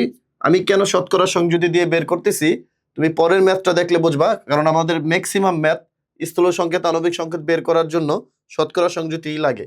তো আমি সেজন্যই শতকরা সংযুতি দিয়েই প্রথমে এই ম্যাথটাকে শতকরা সংযুতিতে কনভার্ট করতেছি।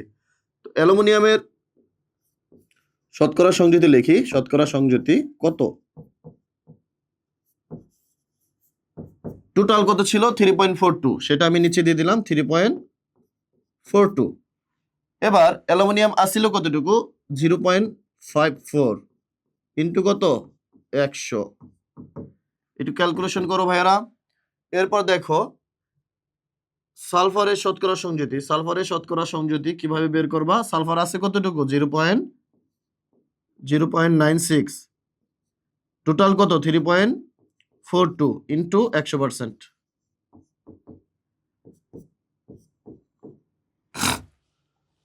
এরপর অক্সিজেনের শতকরা সংযুতি সেম ওয়েতে বের করতে হবে। অক্সিজেনের পরিমাণ কত 1.92, টোটাল কত 3.42 ইন্টু 100%। তোমরা একটু ক্যালকুলেশন করো, দেখো কিরকম হয়।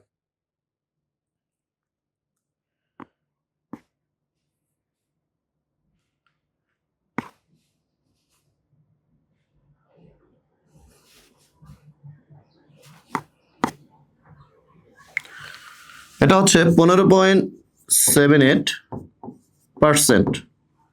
এটা হবে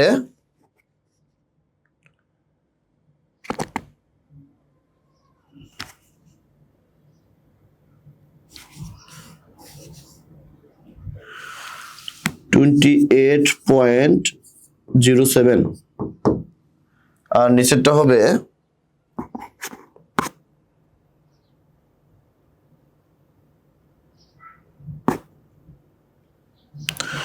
56.14%।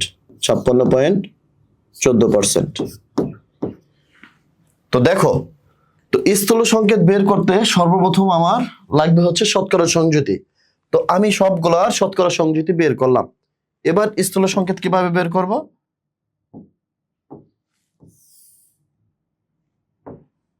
দেখো, প্রথমে যার যার পারমাণবিক ভর দ্বারা ভাগ করতে হবে। যার যার পারমাণবিক ভর দ্বারা ভাগ করি। তো প্রথমে আছে অ্যালুমিনিয়ামের ক্ষেত্রে কি হবে? অ্যালুমিনিয়ামের পার্সেন্টেজ আছে কত 15.78%। তো 15.78 এটাকে ভাগ দিলাম, অ্যালুমিনিয়ামের ভর কত 27। ঠিক আছে, 27 দিয়ে আমরা ভাগ দিলাম। এরপরে হলো সালফারে আমাদের এখানে আছে কত বলতো 28.07%। 28.07 এটার ভাগ দিব সালফারের পারমাণবিক ভর কত 32 দিয়ে। এরপর আছে হলো অক্সিজেনের আছে 56.14%। এটাকে ভাগ দিব হচ্ছে 16 দিয়ে। তো প্রত্যেকটা ভাগ দিলে ভাগফল কিরকম হয়?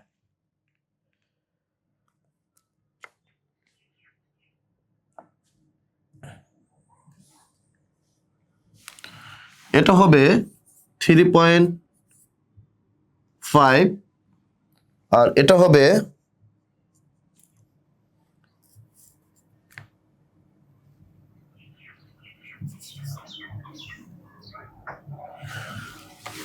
0.87। এটা হবে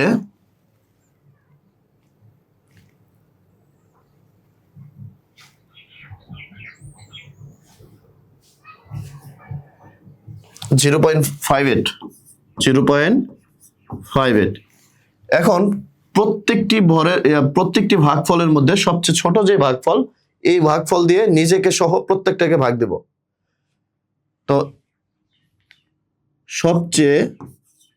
সবচেয়ে ছোট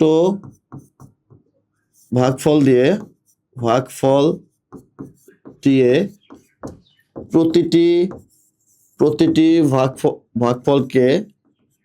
ভাগফলকে পুনরায় ভাগ করি, কি করি? পুনরায় ভাগ করি। পুনরায় ভাগ করলে কি হয় দেখো, আমি এই পাশে লিখতেছি। দেখো পুনরায় ভাগ করলে হবে কি, সবচেয়ে ছোট কোনটা? 0.58। 0.58 দিয়ে নিজেকেও ভাগ করতে হবে, ওরেও ভাগ করতে হবে, ওরেও ভাগ করতে হবে। তো অ্যালুমিনিয়ামের ক্ষেত্রে 0.58 দিয়ে 0.58 কে ভাগ করলাম, ভাগফল হইল কত? 1। এরপর সালফারের ক্ষেত্রে 0.87 কে ভাগ দেব আমি 0.58 দিয়ে। এরপর অক্সিজেনকে আমি কি করব? 3.5 কে ভাগ দেব 0.58 দিয়ে। এখন দেখো ভাগফলটা কিরকম হয়।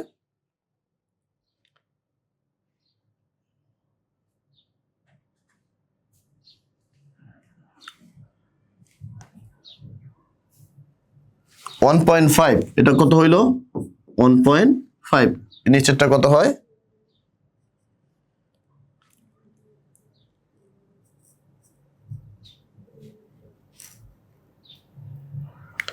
6.03, অর্থাৎ 6। এরকম পয়েন্ট আকারে কোনো সংখ্যা যদি আসে, তো এটাকে পূর্ণ সংখ্যার কনভার্ট করার জন্য তুমি কি দিয়ে গুণ দিলে এটা পূর্ণ সংখ্যা হয় সেটা দিয়ে গুণ দিবা।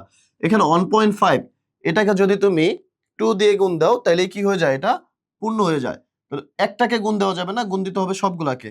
এবার প্রতিটি ভাগফলকে কত দ্বারা গুণ দিই বলো তো? প্রতিটি ভাগফলকে, তো সব ম্যাথের ক্ষেত্রে এরকম লাগে না, যে ম্যাথে দ্বিতীয়বার ভাগ করার পরেও যদি ভগ্নাংশ সংখ্যা অর্থাৎ এরকম পয়েন্ট আকারে কোনো সংখ্যা চলে আসে, একমাত্র ওই ম্যাথগুলাতেই যেটা দিয়ে গুণ দিলে, যেই সংখ্যা দিয়ে গুণ দিলে এটা পূর্ণ সংখ্যা হয় তত দিয়ে গুণ দিতে হবে। 1 2 3 4 5 6 যে কোনো একটা কিছু হইতে পারে। এখন 1.5 কে আমি যদি গুণ দিই 2 দিয়ে, তাইলেই কি এটা পূর্ণ হয়ে যায়। প্রতিটি ভাগফলকে 2 দ্বারা গুণ করি। 2 দ্বারা কি করি? গুণ করি। এটা একটু জটিল ছিল, কিন্তু এটা শিখতে হবে। পরীক্ষা যদি একটু ব্যতিক্রম আসে তখন তোমাদের ঝামেলা হবে, তাই আমি এটা তোমাদের দিয়ে দিছি। ঠিক আছে? সুতরাং স্থূল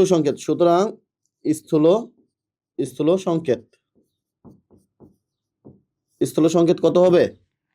তো 2 দিয়ে গুণ দাও। অ্যালুমিনিয়াম কয়টা হয়ে গেল? 1 এর 2 দিয়ে গুণ দিলে কত হয়?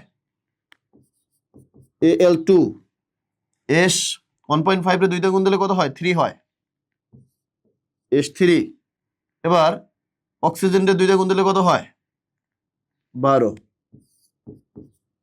এটাকে এভাবে লেখা যায় Al2SO4 3। এখন Al2SO4 3 এভাবেও এটা লিখতে পারো। তো আমরা চাইছি এখানে স্থূল সংকেত, তাই আমি এই পর্যন্ত কি দিয়ে দিব বলো তো? এই পর্যন্ত অ্যান্সার এটাকে দিয়ে দেব। ঠিক আছে? ওকে, এর পরের টপিকসটা আমরা দেখি। কি বলছে? যে কোন যৌগের কার্বন এত পার্সেন্ট, হাইড্রোজেন এত পার্সেন্ট, ওই যৌগের স্থূল সংকেত ও আণবিক সংকেত নির্ণয় করো। তো এখানে একটু কারেকশন আছে।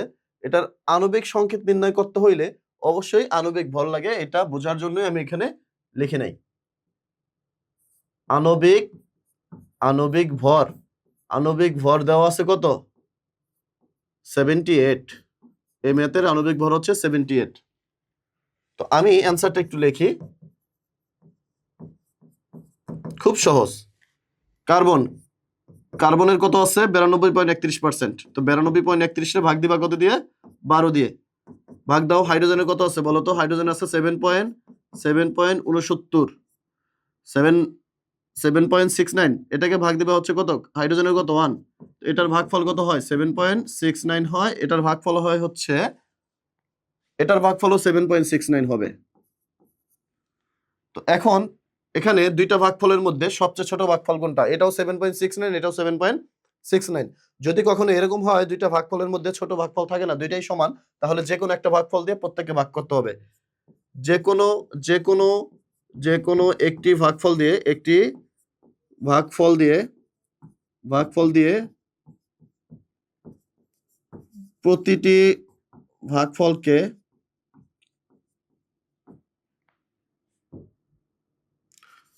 পুনরায় ভাগ করি, পুনরায় কি করি, ভাগ করি। আচ্ছা, তাহলে কার্বন কত হবে বলতো? কার্বনের ভাগফল কত ছিল? 7.69। তো আবারও ভাগ দিব কত দিয়ে? 7.69 দিয়ে। ভাগ দিলে কত হয়? 1।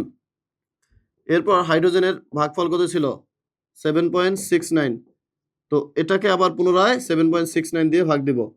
ভাগফল কত হবে? 1। সুতরাং স্থূল সংকেত, স্থূল সংকেত কত হবে? স্থূল সংকেত হবে, এখানে কার্বন কয়টা? একটা, C1। হাইড্রোজেন কয়টা আছে? H কয়টা আছে? একটা, C1 H1। এবার আণবিক সংকেত, আণবিক সংকেতের জন্য, আণবিক সংকেতের জন্য তোমার একটা কাজ করতে হবে, সেটা হচ্ছে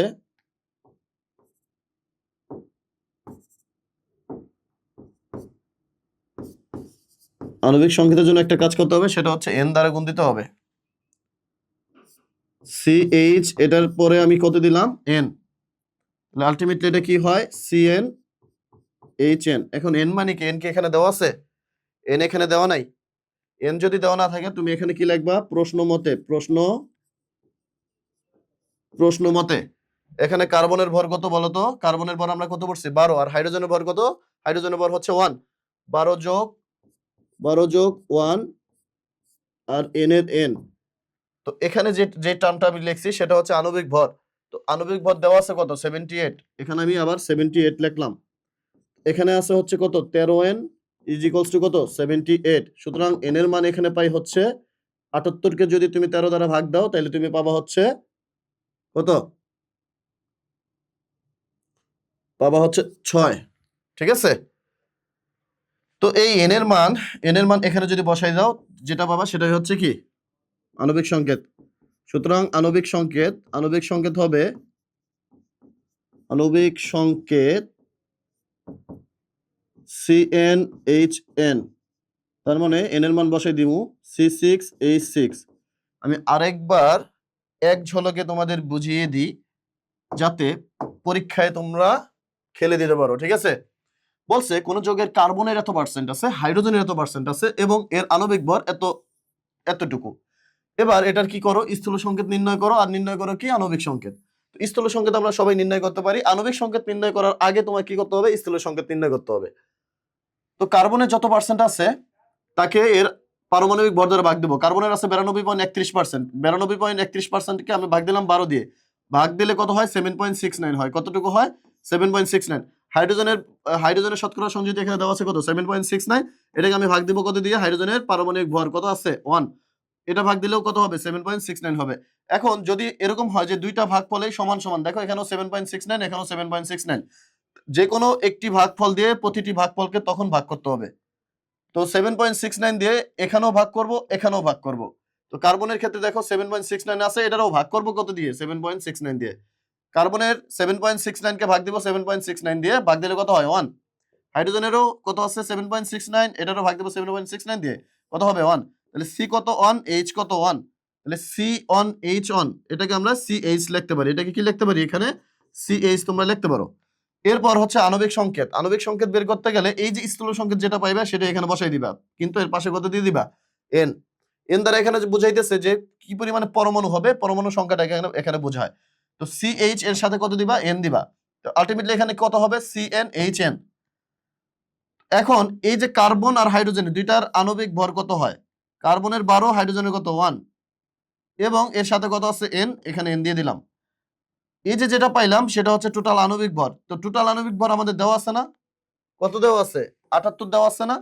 সে 78 আমি বসাই দিছি। 13n = 78। সুতরাং n = কত? 6। তো আণবিক সংকেত কত হয়? CnHn। তার মানে n এর মান আমি বসাই দিলাম C6H6। এটাই আমাদের কি বলতো? অ্যানসার। এবার যদি কোনো শিক্ষার্থী আমাকে জিজ্ঞাসা করো এটা এটা এটা কত পার্সেন্ট গুরুত্বপূর্ণ, মানে এটা যে এত পার্সেন্ট গুরুত্বপূর্ণ যে আমি মুগ্ধা বইলা শেষ করতে পারবো না, তাই আমি স্টার দিয়ে বুঝাইতেছি। ঠিক আছে? বোর্ড পরীক্ষায় যদি কোনো কোশ্চেন আসে এই চ্যাপ্টার থেকে, এই কোশ্চেনটা আসবে, অথবা লিমিটিং বিক্রিয়ক থেকে কোনো কোশ্চেন আসবে। খুব গুরুত্বপূর্ণ এই টাইপের কোশ্চেন, খুব গুরুত্বপূর্ণ। যদি কোনো শিক্ষার্থী এই একটা ম্যাথ করে যাও আর স্থূল এই একটা ম্যাথ যদি করে যাও এবং লিমিটিং বিক্রিয়কের কোনো একটা ম্যাথ যদি করে যাও আমি তার গ্যারান্টি দিতে পারি এই টপিক্সের মধ্যে থেকেই পরীক্ষায় কমন পড়বে 100-এ 100, এখানে কোনো মিস নাই। আমার ভিডিও তো রেকর্ড করাই আছে। আমার আজকের ক্লাসে যে ম্যাথগুলা করাবো এই ম্যাথগুলার বাইরে, এই টাইপের ম্যাথের বাইরে কোনো ম্যাথ তোমার পরীক্ষায় আসবে না। যাও বলে দিলাম, কোশ্চেন ফাঁস করে দিলাম, ঠিক আছে? এরপরে দেখো আমরা এখন শিখবো হচ্ছে লিমিটিং বিক্রিয়ক। এখন আমরা শিখবো লিমিটিং বিক্রিয়ক। এটা এটা অনেক বেশি গুরুত্বপূর্ণ, অনেক। তুমি দেখো না কতবার বোর্ডে আসছে, কতবার বোর্ডে আসছে, এটুকু দেখলে তুমি বুঝতেছো না যে কি পরিমাণে গুরুত্বপূর্ণ। লিমিটিং বিক্রিয়ক টপিক্সটা যদি কেউ পড়ে যাও, আমার এরকম কোন শিক্ষার্থী যদি থাকে যে স্যার আমাকে একটা টপিক্সের নাম বলে দেন, একটা টপিক বলে দেন যেটা পড়লে পরীক্ষা কমন পড়বই পড়বো, আমি তাকে বলে দিই এই লিমিটিং বিক্রিয়ক, আমার এখানে 3-4টা ম্যাথ আছে, এই ম্যাথগুলো যদি তুমি করে যাও 100% ভাইয়া 100% তোমার কমন পড়বে, এখানে কোনো মিস হবে না, ঠিক আছে? অনেক বেশি গুরুত্বপূর্ণ। দেখো এই ম্যাথগুলো কিভাবে করে, খুব ইজি, জাস্ট এক মেকানিজমে ম্যাথ করলে হয়ে যাবে সবগুলা ম্যাথ। এখানে বলছে কি 1 নং পাত্রের দ্রব্যে মোট পরমাণু সংখ্যা নির্ণয় করো। এখানে কোনো লিমিটিং বিক্রিয়কের কথা বলে নাই, কিন্তু এই টপিক্সের পরের যতগুলো ম্যাথ থাকবে সবই হচ্ছে লিমিটিং বিক্রিয়কের। এখানে বলছে 1 নং পাত্রের দ্রব্যে মোট পরমাণু সংখ্যা নির্ণয় করতে বলছে। কি নির্ণয় করতে বলছে? পরমাণু সংখ্যা। তো পরমাণু সংখ্যা নির্ণয় করতে বললে কিভাবে নির্ণয় করে সেটা দেখি। 1 নং পাত্রে যা দেওয়া আছে এটা হচ্ছে 1 নং পাত্র, এটা হচ্ছে 2 নং পাত্র। তো 1 নং পাত্রে যে ডাটা দেওয়া আছে সেই ডাটাগুলো আমরা এখানে লিখি। এখানে ভি সমান কত দেওয়া আছে? এখানে ভি দেওয়া আছে হচ্ছে 500 মিলি। কত মিলি? 500 মিলি। আচ্ছা, এস দেওয়া আছে হচ্ছে কত? 0.25 মোলার। এস দেওয়া আছে কত? 0.25 মোলার। আর সোডিয়াম কার্বনেট যেহেতু দেওয়া আছে, ওর আণবিক ভর, আণবিক ভর আমরা কি দ্বারা প্রকাশ করি বলতো? এম দ্বারা প্রকাশ করি। সোডিয়াম কার্বনেটের আণবিক ভর কত? এতক্ষণ পর্যন্ত তোমার জানার কথা 106 গ্রাম। তো এগুলো দিয়ে একটা সূত্র তো আমরা সবাই জানি। তো দেখো আমরা জানি যদি কোনো ম্যাথে এস থাকে তাহলে আমরা ওই সূত্রটাই নিব। সেই সূত্রটা হলো ডব্লিউ ইকুয়ালস টু কি বলতো? এস ভি এম বাই কত? 1000, ঠিক আছে?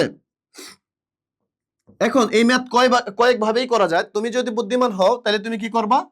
ডব্লিউ এখানে দেখো এম গুণ ভাগাকারে নিয়ে আসবে। এখানে উপরে ছিল এম, এই ধারে নিয়ে আসলে কি হবে? ডব্লিউ নিচে ভাগাকারে চলে আসবে, তাহলে উপরে কত হয়? এস ভি বাই কত হয়? 1000 হয়। তো তুমি এই সূত্রটা পড়ছো কিনা একটু দেখো, যে W by M is equals to, একদম প্রথম সূত্রটা। যদি কেউ এই ভিডিওটা দেখে থাকো আমার, যদি কেউ এখনই এই ভিডিওটা দেখে থাকো, সে আমার পিছনের ভিডিওগুলো দেখো, মাত্র 2টা ভিডিও আছে এর আগে, ওই 2টা ভিডিও দেখলেই হয়ে যাবে। দেখো W by M is equals to N by 6.02 into 10 power কত বলতো? 23। এটা তো এই ডব্লিউ বাই এম এর পরিবর্তে আমি কি লিখবো? এন বাই 6.02 ইন্টু 10 পাওয়ার কত? 23, এটা লিখলাম। তো এরপর এসের মান কত আছে? এসের মান আছে কত? 0.25 দিয়ে দিলাম, 0.25। আর ভি এর মান দেওয়া আছে কত বলতো? 500 মিলি, এখানে 500 দিয়ে দিলাম। ওকে, এরপর নিচের কত দেব আমরা? 1000 দেব।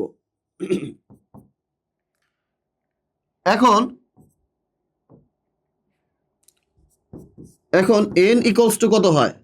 n ইকুয়ালস টু হয় হচ্ছে 0.25 ইন্টু 500, নিচে 1000, আর এখানে 6.02 ইন্টু 10 পাওয়ার 23 ভাগাকারে ছিল, এদিকে আনলে কত হবে? গুণাকারে হবে। এখানে যেই n এর যে মানটা পাবো, এই n এর মানটাকে বলা হয় হচ্ছে অণুর সংখ্যা। কি সংখ্যা? অণুর সংখ্যা, অণুর সংখ্যা। তো আমাকে এখানে কি বলছে? মোট পরমাণু সংখ্যা চাইছে, তাই না? তো 1 নং পাত্রে দেখো তো মোট পরমাণু সংখ্যা যদি চাই, কিন্তু সোডিয়াম কার্বনেটের মোট পরমাণু সংখ্যা কত আছে? সোডিয়াম আছে কয়টা? 2টা, কার্বন একটা, কয়টা? 3টা, আর এখানে অক্সিজেন আছে কয়টা? 3টা। মোট হইলো কয়টা বলো তো? মোট হইলো কয়টা? এখানে 6টা। মোট কয়টা হইলো? 6টা। সোডিয়াম 2টা, কার্বন একটা, 3টা, আর অক্সিজেন কয়টা? 3টা। মোট হইলো কয়টা? 6টা। তো যদি কখনো পরমাণুর সংখ্যা চায়, মোট পরমাণু সংখ্যা চায়, তাহলে তুমি n এর মান যা পাইবা, n এর মান যা পাইবা সেই মানকে বলা হয় অণুর সংখ্যা। ওই অণুর সংখ্যাকে এই যৌগের মধ্যে যে পরমাণু থাকে সেটাতে গুণ দিলেই মোট পরমাণু সংখ্যা হয়ে যাবে। এখন দেখো মোট পরমাণুর সংখ্যা সমান 6 গুণ এই যে n এর মান যা পাইছি সেটা দিয়ে দিব। n এর মানটা এই যে এখানে থেকে যা পাবো আমি সেটা ওখানে বসাই দিব, তাহলেই হয়ে যাবে। আমাকে যদি বলতো সোডিয়াম পরমাণু সংখ্যা যদি চাইতো, তাহলে সোডিয়াম আছে কত 2, এখানে 2 গুণ n দিতাম। যদি আমাকে বলতো অক্সিজেনের পরমাণু সংখ্যা কত, তাহলে অক্সিজেন এখানে আছে কত 3, 3 গুণ আমি কত দিতাম n দিতাম। যদি বলতো কার্বন আছে কত, কার্বন আছে 1, 1 গুণ n দিতাম। তাহলে মোট পরমাণু চাইছে যেহেতু, তাহলে এখানে মোট কত আছে গুইনা দেখো কত হবে 6, এই 6 এখানে বসাই দিছি, আর n এর মান এখানে যা পাই ওই মানটা ওখানে বসাই দিলেই পরমাণু সংখ্যা পেয়ে যাব। এখানে সবচেয়ে ভুলটা তোমরা কোথায় করো, এখানে এই এন মানে এটাই বুঝো না, এন মানে হচ্ছে অণুর সংখ্যা, এন মানে কি সংখ্যা, অণুর সংখ্যা। আর এখানে আমি বের করতেছি কি পরমাণুর সংখ্যা। পরমাণুর সংখ্যা বের করতে গেলে অণুর সংখ্যার সাথে এখানে যে কয়টা করে পরমাণু থাকে ওই পরমাণুগুলো দিয়ে দিতে হয়, গুণ দিলেই আমাদের মোট পরমাণু সংখ্যা বের হয়ে যাবে, ঠিক আছে। তো এই মাত্রা খুব গুরুত্বপূর্ণ, খুব বেশি গুরুত্বপূর্ণ, এটা এটা অনেক বেশি গুরুত্বপূর্ণ, অনেক বেশি গুরুত্বপূর্ণ এই ম্যাথটা, ঠিক আছে। এরপরে দেখো এখানে কি বলছে যে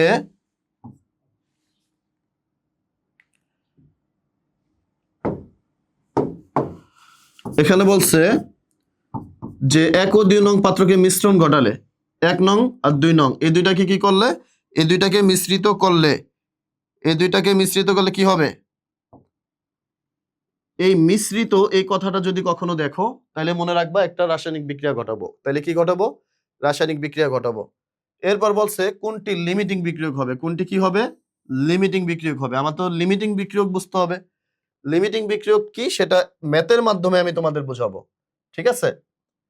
এখন বলছে 1 ও 2 নং পাত্রকে মিশ্রণ ঘটাইলে কোনটি লিমিটিং বিক্রিয়ক হবে। তাইলে আমি বলছি মিশ্রণ মানে কি, মিশ্রণ মানে হচ্ছে সর্বপ্রথম আমাদের বিক্রিয়া করাইতে হবে, ঠিক আছে। তো সোডিয়াম কার্বনেট Na2CO3 এটার সাথে বিক্রিয়া করাবো কাকে, এটার সাথে বিক্রিয়া করাবো হচ্ছে দুইটা পাত্রে কি আছে, এক পাত্রে সোডিয়াম কার্বনেট, আরেক পাত্রে আছে HCl। তোমাদের ভাই একটা কথা আমি বলে দিই, সারা জীবন মনে রাখবা, যদি কখনো CO3 দেখো মনে রাখবা এটা ভাঙে অবশ্যই CO2 হবে, হবেই হবে, এখানে কোনো মিস নাই। এখানে সোডিয়াম আছে, এখানে লাস্টে কি আছে, ক্লোরিন আছে, তাহলে সোডিয়াম আর ক্লোরিনের মধ্যে সবচেয়ে সুন্দর সম্পর্ক হচ্ছে সোডিয়াম ক্লোরাইড। এরপর হবে কি বলতো CO2, এরপর হবে কি বলতো পানি। এখন কিভাবে হইলো সেটাও একটু বোঝাই দেওয়ার বিষয় আছে, আমি একটু বোঝাই দিতেছি। দেখো এখানে সোডিয়াম, এখানে ক্লোরিন, সোডিয়াম আর ক্লোরিন মিললে সোডিয়াম ক্লোরাইড হয়ে গেল, দেখছো। সোডিয়ামের যোজনী 1, ক্লোরিনের যোজনী 1, এজন্য 1 1 দেওয়া লাগে না, সেম সেম যোজনী দেওয়া লাগে না। এরপর আমি বলছি CO3 থাকলে অবশ্যই কি হবে বলতো, CO2 হবে। দিছি আমি CO2, এটি মুখস্থ, CO2 মাস্ট দিবা। তো CO3 থেকে CO2 গেলে থাকে কি, এখানে একটা ও থাকে, আর ওর সাথে এইচ এর সাথে সবচেয়ে ভালো সম্পর্ক, সেই সম্পর্কটা কি বলতো, ও আর এইচ মিললে সারা জীবন কি হয়, পানি হয়। এবার আমার কি করতে হবে, সমতা করতে হবে। ভাই সমতা ছাড়া, সমতা করা ছাড়া এই বিক্রিয়া তুমি মানে এই টাইপের ম্যাথ একটাও পারবা না। তো এবার বলতে পারো যে সমতা এতগুলা কিভাবে শিখবো, আমার পক্ষে কি এত সমতা শেখা সম্ভব, আমি তো স্যার রাসায়নিক বিক্রিয়া পারি না, আমি কি করব না করব, অনেক টেনশন করো। আমার কিছু শিক্ষার্থী টেনশন বেশি করে পড়ালেখার থেকে, তো টেনশন করা যাবে না, আমি তো আছি তোমাদের জন্য, তাই না। টেনশন কেন করবা, অল্প কিছু বিক্রিয়া, তোমার বইতে যে বিক্রিয়াগুলো আছে বইতে দেখবা এই ষষ্ঠ অধ্যায়ে অল্প কিছু বিক্রিয়া আছে, এই বিক্রিয়ার বাইরে ভুলেও তোমাকে কোশ্চেন দেবে না, বলতে গেলে কপি অ্যান্ড পেস্ট করে পরীক্ষায়, স্যারেরা কপি অ্যান্ড পেস্ট করে বলতে গেলে, তো বইতে যা আছে তাই দিয়ে দিবে তোমাদের, ঠিক আছে। আর বইতে হাতে গোনা অল্প কয়েকটা বিক্রিয়া আছে, তোমার 10-12টা বিক্রিয়া তুমি মনে রাখতে পারবে না, এই 10-12টা বিক্রিয়া মনে রাখলেই তুমি কমন পাবা 100-এ 100, ঠিক আছে। তো দেখো, তো সমতা করি, এখানে আছে সোডিয়াম কয়টা, 2টা, তাই এখানে আমি কত দিব বলো তো, 2 দিব। তো সোডিয়াম এখানে যদি 2 দিই তাহলে কি হয়, এখানে সোডিয়াম 2টা ছিল, এখানে আমি কত দিলাম, 2 দিলাম, তো সোডিয়াম হ্যাপি, বাট ক্লোরিন কয়টা হয়ে গেল, 2টা, তাই এখানে কত দিব, 2। এখানে ক্লোরিন 2, এখানে 2 দিলে এখানে ক্লোরিন 2টা হয়ে গেল, ওকে। কিন্তু এইচ হয়ে গেল কয়টা, 2টা, এখানেও এইচ ছিল কয়টা, 2টা। যদি কখনো এরকম হয় যে এখানে এইচ, এখানে আর এখানে সংখ্যা পুরোপুরি মিলে যায়, তাহলে দেখবা ওই ম্যাথে আর কোনো সমস্যা নাই। দেখো এখানে অক্সিজেন 3টা, এখানে অক্সিজেন কয়টা বলো তো, 2টা, আর একটা কয়টা, 3টা, মিলে গেছে। এখন এখন তুমি কোন ফরম্যাটে আগাইবা, এই যে তোমাকে কিছুক্ষণ আগে আমি তোমাদের শেখাইলাম 3টা ফরম্যাট সম্ভবত দেখাইছি, দেখো এই 3টা ফরম্যাট, এই 3 ফরম্যাটের মধ্যে কোন ফরম্যাটে যাবা সেটা ডিপেন্ডস করতেছে তোমার উপর। তবে আমি মনে করি সব সময় এই ভরের ফরম্যাটে গেলেই ভালো হয়, এই ভরের ফরম্যাটে গেলে সব সময় ভালো হবে তোমাদের জন্য আমার মনে হয়। তো আমরা ভরের ফরম্যাটেই যাব, সমস্যা নাই। সোডিয়াম কার্বনেটে কতটুকু হয় বলো তো, সোডিয়াম কার্বনেটে কত হয়, 106। এরপর HCl এ কত হবে বলো তো? HCl এ হবে 36.5, কিন্তু এখানে 2 থাকার কারণে কত হবে? 73। এরপর এটা তোমরা একটু হিসাব করে দেখবা কত হয়, এখানে হিসাব করে দেখবা কত হয়।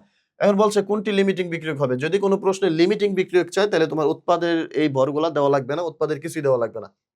লিমিটিং বিক্রিয়ক দেখো কথার মধ্যে আছে কি বলতো? বিক্রিয়ক। এটা শুধু বিক্রিয়ক নিয়ে কাজ হবে, এখানে কোনো উৎপাদের কোনো সিন পার্ট নাই। ওইগুলো না চিন্তা করলেও হবে, এইটুকুর মধ্যে হিসাব করতে হবে।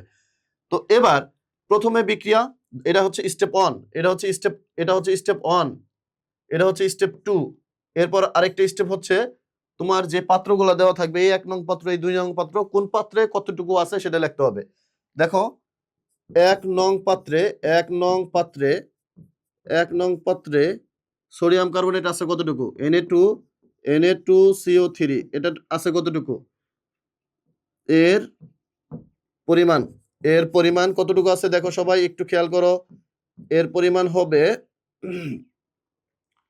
এখানে দেওয়া আছে হচ্ছে 500 0.25 মিলিলিটার দেওয়া আছে, তার মানে এটা ভি, এটার মান কি? ভি। আর এখানে এটার মান হচ্ছে এস, আর এখানে সোডিয়াম কার্বনেট যেহেতু দেওয়া আছে তাহলে আমি এম বের করতে পারবো। তো আমরা জানি ডব্লিউ ইকুয়ালস টু কি? এস ভি এম বাই কত বলো তো? 1000। তো এখানে এস এর মান কত? এস এর মান হচ্ছে 0.25। এখানে ভি এর মান হচ্ছে কত? ভি এর মান হচ্ছে 500। এরপর এম এর মান হচ্ছে কত বলো তো? 106। এরপর ভাগ দিব আমি কত দিয়ে? 1000 দিয়ে ভাগ দেব। এটা হচ্ছে প্রথম পাত্র। এরপর দ্বিতীয় পাত্র সেম ভাবে করতে হবে। দ্বিতীয় পাত্র আমরা করতেছি, সমস্যা নাই। দ্বিতীয় পাত্রে কোনটা কতটুকু আছে আমরা এখনই বের করব।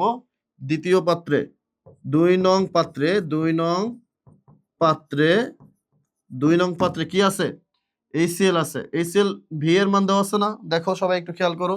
700 মিলিলিটার, তার মানে এটা ভি, এটা হচ্ছে এস, এটা হচ্ছে কি বলতো? এম। তো ভি দেওয়া আছে কতটুকু? সূত্র নিয়ে আমরা, হ্যাঁ, HCl ডব্লিউ ইকুয়ালস টু কত হবে? এস ভি এম, সেম সূত্র, বাই 1000। এস এর মান কত এখানে? 0.325 ইন্টু ভি এর মান কত বলতো? 700 মিলিলিটার। এরপর আর কি দেওয়া আছে? এরপর দেওয়া আছে হচ্ছে এম। এম হচ্ছে কত? HCl এর এম কত? এই হাইড্রোক্লোরিক অ্যাসিডের এম কত বলতো? 36.5 ভাগ কত? 1000। এখানে হিসাব করলে কত হয়?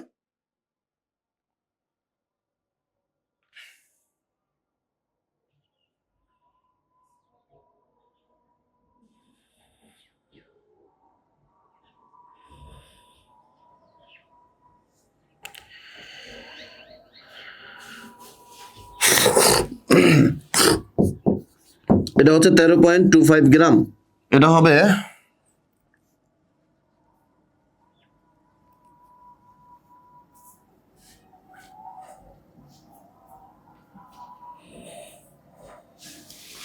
এটা হবে 8.30, এটা হবে 8.30 গ্রাম।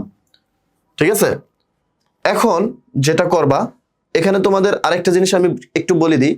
এখানে কিছু পোলাপাইনে ভুল করে কোথায়? এখানে পোলাপাইনে ভুলটা করে হচ্ছে এই যে 36.5 না, এই যে দেখো এই 36.5, এখানে 36.5, ওরা দেখে যে HCl তো স্যার এখানে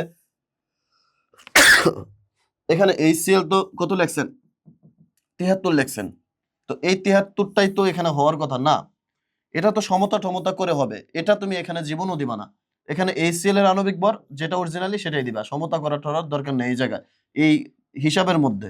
ঠিক আছে, কিন্তু যদি বিক্রিয়া থেকে সমতা করার পর যদি এখানে লেখো, এই ফরম্যাটে লেখো, তখন সমতা করা সহ লিখতে হবে। বুঝতে পারছো? এখানে 36.5 হবে। এই ভুলটা করো না তোমরা, হ্যাঁ। এরপর এরপর আর অল্প একটু করলেই ম্যাথটা হয়ে যাবে। এখন বলবা যে 106 গ্রাম সোডিয়াম কার্বনেটের সাথে HCl বিক্রিয়া করে কত গ্রাম? 73 গ্রাম। 106 গ্রাম Na2CO3 এর সাথে 73 গ্রাম HCl বিক্রিয়া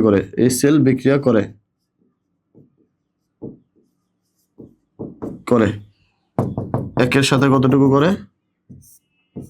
73 ভাগ কত হবে 106। এরপর আমাদের সোডিয়াম কার্বনেট এখানে আছে কতটুকু 13.25। 13.25 গ্রামের সাথে কতটুকু করবে সেটা দেখবো আমরা। 73 গুণ 13.25 ভাগ কত 106। এটা একটু হিসাব করো, হিসাব করে দেখো।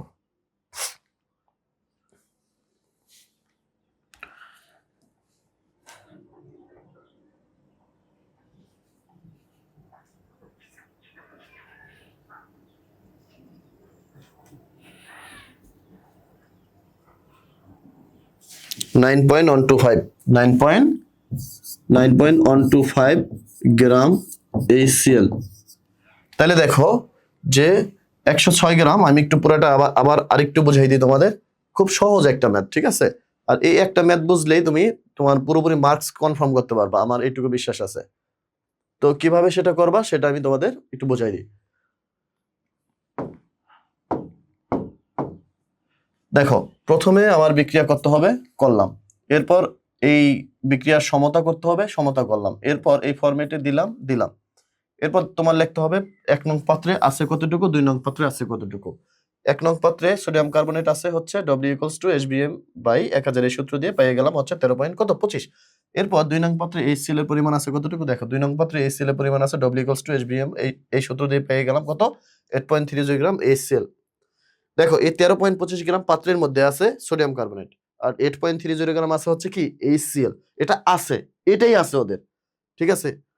এখন 106 গ্রাম সোডিয়াম কার্বনেটের সাথে 73 গ্রাম HCl বিক্রিয়া করে। এই যে এটা হচ্ছে, এই যে এখান থেকে দেখলাম 106 এর সাথে কতটুকু 73, একের সাথে কতটুকু সেটা আমি লিখলাম। এরপর হচ্ছে 13.25 এর সাথে কতটুকু হবে, দেখ সোডিয়াম কার্বনেটের পাত্রে আছে কতটুকু 13.25 আছে না, 13.25 আছে না। এই 13.25 এর সাথে এখানে হবে কতটুকু বলতো 9.125 গ্রাম HCl হবে। তো 13.25 গ্রাম সোডিয়াম কার্বনেটের জন্য 9.125 গ্রাম HCl থাকা উচিত, কিন্তু আছে কি তোমার বেশি নাকি কম? আছে কম। ধরো তুমি তুমি 1 কেজি চাউলের ভাত খাইতে পারো, কথার কথা। এখন তোমাকে যদি 100 গ্রাম চাউলের ভাত দেয়, তুমি কি ওই 100 গ্রাম চাউলের ভাতকে রেখে দিবা, নাকি ঠাস ঠাস করে খেয়ে ফেলাইবা? সব তো খেয়ে ফেলাইবা, তাই না? তো এখানে 8.30 গ্রাম আছে, কিন্তু লাগবে কতটুকু? এই ঐকিক নিয়ম করে যেটা পাবো আমরা, ততটুকু লাগবে, ততটুকু কি করবে লাগবে, এতটুকু হওয়া উচিত। কিন্তু আছে কি তার চেয়ে বেশি নাকি কম? কম আছে। যদি কম থাকে তাহলে কি সেটা অবশিষ্ট থাকে? একটু আগে আমি যে উদাহরণটা দিলাম আবারও বলি। ধরো তুমি 1 কেজি চাউলের ভাত খাইতে পারো, তোমাকে দেওয়া হয়েছে 100 গ্রাম চাউলের ভাত, কিন্তু তুমি জীবনও রাখবা না। কম দেওয়া হইলে এটা কি রাখবা? তুমি জীবনও রাখবা না, শেষ করে ফেলাইবা। আর যে শেষ হয়ে যায় তাকে বলা হয় কি লিমিটিং বিক্রিয়ক। যে শেষ হয়ে যায় তাকে কি বলা হয় লিমিটিং বিক্রিয়ক। আমরা ঐকিক নিয়ম করে যেটা পাইলাম 9.125 গ্রাম HCl হওয়া উচিত আসলে, কিন্তু পাত্রের মধ্যে কম আছে। তাহলে পাত্রের মধ্যে যে কম আছে সে জীবনও আর অবশিষ্ট থাকবে না, সে শেষ হয়ে যাবে। তো শর্টকাট কি? শর্টকাট হচ্ছে যদি ঐকিক নিয়ম করে মানটা পাত্রের থেকে বেশি হয় তাহলে সেটাই কি বলতো লিমিটিং বিক্রিয়ক। তাহলে HCl ঐকিক নিয়ম করে পাইলাম হচ্ছে 9.125 গ্রাম, কিন্তু পাত্রে আছে কত 8.30 গ্রাম। তাহলে এটা বেশি, এজন্য এটা হচ্ছে কি বলতো লিমিটিং বিক্রিয়ক। আমি আবারও বলতেছি তোমাদের জন্য,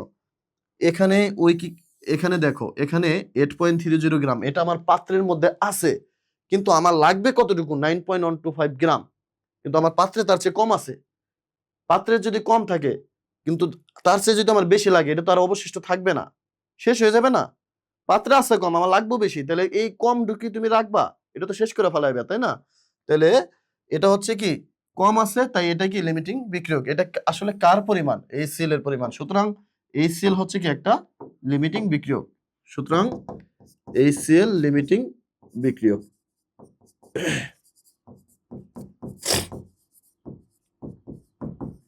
ওকে, এটাই হচ্ছে অ্যান্সার। এখন আমার এই ম্যাথগুলা প্রত্যেকটা ম্যাথ মানে করতে হইলে পিছনের ম্যাথের হেল্প নিতে হবে, কারণ ওই লিমিটিং বিক্রিয়ক পর্যন্ত প্রত্যেকটা ম্যাথে করতে হবে। যতগুলা ম্যাথ আগাইবা সবগুলা ম্যাথ। এরকম যদি কোনো কিছু দেখো যে কোনো ম্যাথে যদি বলে যে এটার সাথে এটা মিশ্রিত করলে, এই মিশ্রিত করলে এই কথাটা দেখলে মনে রাখবা একদম লিমিটিং বিক্রিয়ক পর্যন্ত চোখ বুঝা মুখস্থ করবা বলতে বুঝেই মুখস্থ করবা। লিমিটিং বিক্রিয়ক পর্যন্ত পুরোটা হুবহু করতে হবে। তো ওই পর্যন্ত করার পরে তারপর অল্প একটু 2 লাইন যোগ করলেই এই ম্যাথের অ্যান্সার হয়ে যাবে। তার মানে এই এরপরে যতগুলো ম্যাথ দিব পিছনের ম্যাথ ওই লিমিটিং বিক্রিয়ক ওইটা করতে পারলেই পরের ম্যাথগুলোতে একটু একটু যোগ করলেই হয়ে যাবে। এখানে বলছে কি দেখো 1 ও 2 নং পাত্রের দ্রবণ একত্রে মিশ্রিত করলে প্রত্যাশিত উৎপাদ পাওয়া গেল না কেন? প্রত্যাশিত উৎপাদ না পাওয়ার একমাত্র কারণ হচ্ছে লিমিটিং বিক্রিয়ক। তাহলে প্রত্যাশিত উৎপাদ না পাওয়ার কারণ কি? না পাওয়ার কারণ হলো লিমিটিং বিক্রিয়ক। তাহলে তুমি এটা কিভাবে করবা? এর আগের ম্যাথে যে একটু আগে লেখলা যে HCl লিমিটিং বিক্রিয়ক, তাহলে ওইখান থেকে লিখবা HCl লিমিটিং বিক্রিয়ক হওয়ায় HCl এর পরিমাণ পাত্রে কম হওয়ার কারণেই মূলত প্রত্যাশিত উৎপাদ পাওয়া যায় না। প্রত্যাশিত উৎপাদ পাওয়া যায় না।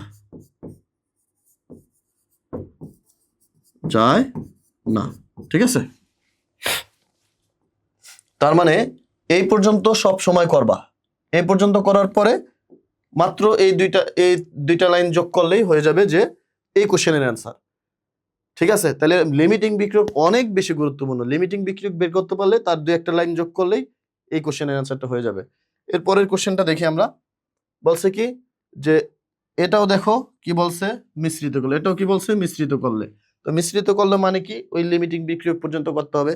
তো লিমিটিং বিক্রিয়ক পর্যন্ত কইরা তারপর কি বলবো, এখানে কি ব্যবস্থা গ্রহণ করলে প্রত্যাশিত উৎপাদ পাওয়া যায়।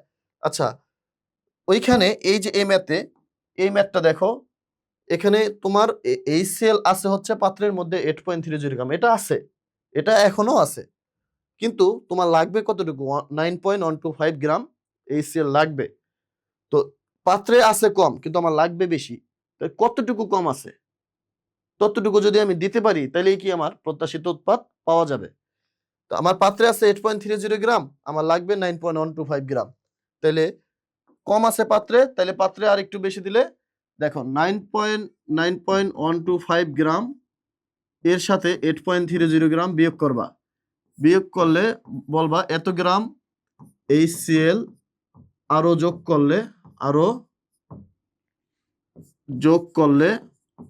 যোগ করলে প্রত্যাশিত উৎপাদ পাওয়া যাবে।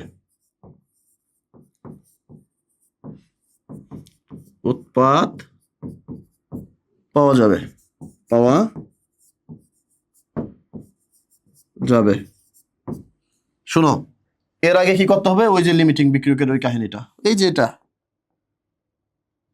এটা প্রথম করবা।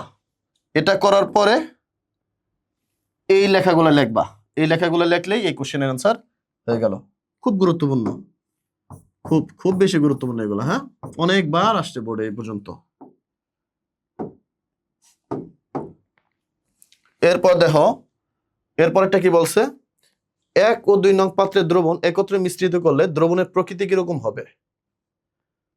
এটাও কি বলছে? মিশ্রিত করলে বলছে। এটা কি বলছে? মিশ্রিত। তার মানে কি করবা তুমি? ওই কোশ্চেনেই যাবা, লিমিটিং বিক্রিয়কেই যাবা। এখানে HCl হচ্ছে কি লিমিটিং বিক্রিয়ক। আচ্ছা, HCl যদি লিমিটিং বিক্রিয়ক হয়, মেশানো টেশানোর পরে একটা আরেকটার সাথে মিশ্রিত করার পরে HCl হবে লিমিটিং বিক্রিয়ক। লিমিটিং বিক্রিয়কের বাংলা কথা হচ্ছে কি জানো? যে শেষ হয়ে যায়, সে আর নাই, মরে গেছে, শেষ, একদম পুরোপুরি শেষ, তার কোনো প্রভাবই নাই। তাহলে HCl এর যদি প্রভাব না থাকে তাহলে কার প্রভাব থাকবে? Na2CO3। HCl কি একটা অ্যাসিড, তাহলে Na2CO3 কি হবে? একটা ক্ষার হবে। তাইলে এই কোশ্চেনের অ্যান্সারও হয়ে গেছে। দেখো এখানে বলছে কি 1 ও 2 নং পাত্রের দ্রবণ একত্রে মিশ্রিত করলে দ্রবণের প্রকৃতি কিরকম হবে? দ্রবণের প্রকৃতি বলতে বুঝাইতেছে, এই যে দেখো দ্রবণের প্রকৃতি বলতে বোঝায় এটা অ্যাসিড নাকি ক্ষার। তো লিমিটিং বিক্রিয়ক যদি, যেহেতু ওই ম্যাথটা আগে করতে হবে। সর্বপ্রথম ওই যে প্রথম যে ম্যাথটা করলাম লিমিটিং বিক্রিয়ক, ওইটা করবা। ওইটা করার পর এই লেখাটা লিখতে হবে। যেহেতু HCl লিমিটিং বিক্রিয়ক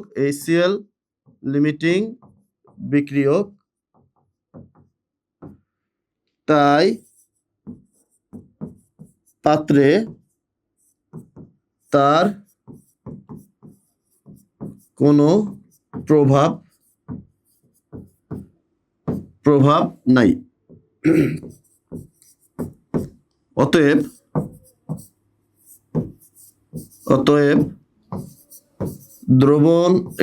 দ্রবণের প্রকৃতি হবে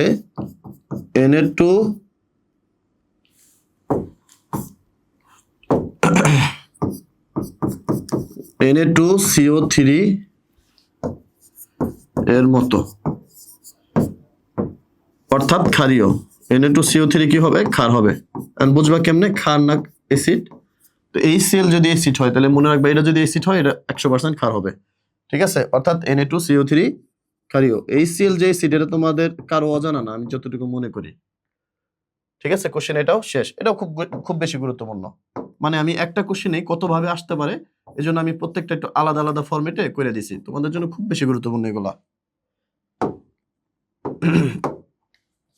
এরপরে দেখো পরের কোশ্চেনটা, 1 ও 2 নং পাত্র একত্রে মিশ্রিত করলে উক্ত মিশ্রণে লাল বর্ণের লিটমাস পেপার বর্ণ পরিবর্তন করবে কিনা। তো আমি এখানে একটু বলে দিই, যদি অ্যাসিড হয়, দ্রবণের প্রকৃতি যদি অ্যাসিড হয়, অ্যাসিড হবে নীলা। নীলা মানে কি? নীলা মানে হলো নীলকে লাল করবে, নীল লিটমাস পেপারকে কি করবে? লাল করবে। আর ক্ষারের ক্ষেত্রে কি হবে জানো? ক্ষারের ক্ষেত্রে হবে হচ্ছে নি, মানে লালকে নীল করবে, লালকে কি করবে? নীল করবে। এখন তুমি একটু আগে পাইলা যে দ্রবণের প্রকৃতি, এই যে মিশ্রণের কথা বলছে, তার মানে একটু আগে যে ম্যাথটা করলা ওই ম্যাথের মধ্যেই একটু আগেই লিখবা যে দ্রবণের প্রকৃতি যেহেতু ক্ষারীয় তাই লাল লিটমাস পেপারকে কি করবে? ক্ষারীয় হইলে, অ্যাসিড হইলে নীলকে লাল করতো, কিন্তু যেহেতু ক্ষার হয়েছে তাহলে লালকে কি করবে বলতো? নীল করবে। তাহলে এখানে বলছে লাল বর্ণের লিটমাস পেপারের বর্ণ পরিবর্তন হবে কিনা? হ্যাঁ হবে। যেহেতু ওই ম্যাথটা করার পরে এখানে লিখবা যেহেতু দ্রবণের প্রকৃতি ক্ষারীয় তাই লাল লিটমাস পেপার, মানে এক ধরনের কাগজ, পেপার নীল বর্ণের হবে। ঠিক আছে? শেষ। এরপরে এটাই হচ্ছে আমাদের লাস্ট ম্যাথ। এখানেও কি বলছে বলতো? একত্রে মিশ্রিত করলে প্রমাণ অবস্থায় কত লিটার গ্যাস পাওয়া যাবে? প্রমাণ অবস্থায় কত লিটার গ্যাস পাওয়া যাবে? এই ম্যাথটা আমি সম্পূর্ণ করে দিব তোমাদের, দেখো, কারণ এই ম্যাথটা অনেক বেশি গুরুত্বপূর্ণ। হ্যাঁ, তো answer Na2CO3 plus HCl NaCl plus কি CO2 প্লাস হলো পানি। এখানে দিব হচ্ছে 2, এখানে দিব 2, তাই আমাদের হয়ে যাবে। এখানে হলো কত হবে? 106, এখানে হবে হলো 73, এখানে হবে, দেখো এটা আমার লাগবে না যেহেতু আমার কার্বন ডাই অক্সাইডের কথা বলছে। প্রমাণ অবস্থায় কত লিটার গ্যাস পাওয়া যাবে? প্রমাণ অবস্থায় যে কোনো গ্যাসের আয়তন হচ্ছে 22.4 লিটার। প্রমাণ অবস্থায় যে কোনো গ্যাসের আয়তন কত? 22.4 লিটার। 1 মোল গ্যাসের আয়তন এখানে আছে কত? 1। তাহলে এটার পরিবর্তে আমি কত লিখবো? 22.4 লিটার লেখা যাবে, কোনো সমস্যা না। তো এখন দেখো ওই যে প্রথমে লিখবা 1 নং পাত্র, এই যে যেমন এটা 1 নং পাত্র, এটা 1 নং পাত্র, এটা 2 নং পাত্র। তাহলে লিখবা যে 1 নং পাত্রে Na2CO3 তুমি কতটুকু পাইছিলা? 1 নং পাত্রে Na2CO3 পরিমাণ কতটুকু পাইছিলা? W = 13 পয়েন্ট কত পাইছিলা? 25। এরপর 2 নং পাত্রে পাইছিলা কত? HCl এর পরিমাণ কত? W = 8.30 পাইছিলা। মানে একটু আগে যে ম্যাথটা করলাম, প্রথম যে ম্যাথটা, সেকেন্ড যে ম্যাথটা করছি, ওই ম্যাথেই হচ্ছে আমি পুরাটা উঠাই দিয়েছি, এজন্য সম্পূর্ণ উঠাইলাম না, যতটুকু ডাটা ছিল ডাটাগুলো জাস্ট উঠাই দিলাম। তো এখন হিসাব কিতাব করে আমরা লিমিটিং বিক্রিয়ক পাইছিলাম কোনটা? ওইখানে পাইছিলাম যে এরকম যে লিমিটিং বিক্রিয়ক ছিল কে? লিমিটিং বিক্রিয়ক পাইছিলাম আমরা কত? HCl কে পাইছিলাম। এবং ওখানে ঐকিক নিয়ম করে HCl এর যে মানটা ছিল ওই মানটা এই ম্যাথে কোনো প্রভাব নাই। কেন প্রভাব নাই? যদি কোনো ম্যাথে এরকম বলে যে 1 নং 2 নং পাত্র মিশ্রিত করলে প্রমাণ অবস্থায় কত লিটার গ্যাস পাওয়া যাবে অথবা সোডিয়াম ক্লোরাইডের পরিমাণ কত গ্রাম, এই টাইপের কথা যদি তোমাদের বলে কখনো, তাহলে মনে রাখবা যে ঐকিক নিয়ম করে যে মানটা পাইছিলাম, এই যে বিশেষ করে যে এই মানটা আমি তোমাদের দেখাই, এই যে দেখো 9.125 গ্রাম, এই মানটা কোনো ভ্যালু নাই, এই মানটা লাগবে না। মানে এতটুকু HCl তোমার লাগার কথা, কিন্তু এটা তো তোমার নাই, তাহলে তুমি এই মানটা নিবাই না তখন। ঠিক আছে, কিন্তু এই ম্যাথ পুরাটাই করবা, এই ম্যাথটা পুরাটাই করবা। ওই যে লাস্ট যে ম্যাথটা আমি একটু আগে করতেছিলাম ওই ম্যাথের সময় এই ম্যাথ পুরাটাই করতে হবে। এই ম্যাথ পুরাটা করবা। পুরাটা করার পরে এরপর লিখবা যে যেটা লিমিটিং বিক্রিয়ক সেটা দিয়ে ম্যাথ শেষ করতে হবে। যেটা লিমিটিং বিক্রিয়ক সেটা দিয়েই সেইটা দিয়েই আরেকটার পরিমাণ নির্ণয় করা যাবে। যেমন লিমিটিং বিক্রিয়ক ছিল কি? HCl, তাহলে 73 গ্রাম HCl থেকে আমরা কার্বন ডাইঅক্সাইড পাই কত? 22.4 লিটার। যে লিমিটিং বিক্রিয়ক, আমি আবারও বলতেছি, লাস্ট বার বলতেছি, এটা তোমাদের জন্য খুব বেশি গুরুত্বপূর্ণ এই কথাটা, যে লিমিটিং বিক্রিয়ক হবে তার মাধ্যমেই আমি এই উৎপাদের পরিমাণ নির্ণয় করব। লিমিটিং বিক্রিয়ক হয়েছিল কে? HCl। তাহলে HCl এখানে কত? 73 গ্রাম। 73 গ্রাম HCl থেকে কার্বন ডাইঅক্সাইড পাই কত গ্রাম? 73 গ্রাম HCl থেকে CO2 পাই কতটুকু? 22.4 লিটার। একে থেকে কতটুকু পাই? 22.4 ভাগ হচ্ছে কত? 73।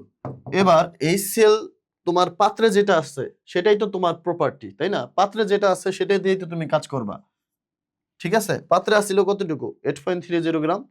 তাহলে 8.30 গ্রাম HCl থেকে আমরা 8.30 গ্রাম HCl থেকে আমরা কার্বন ডাইঅক্সাইড পাই কত লিটার বের করবো এখন।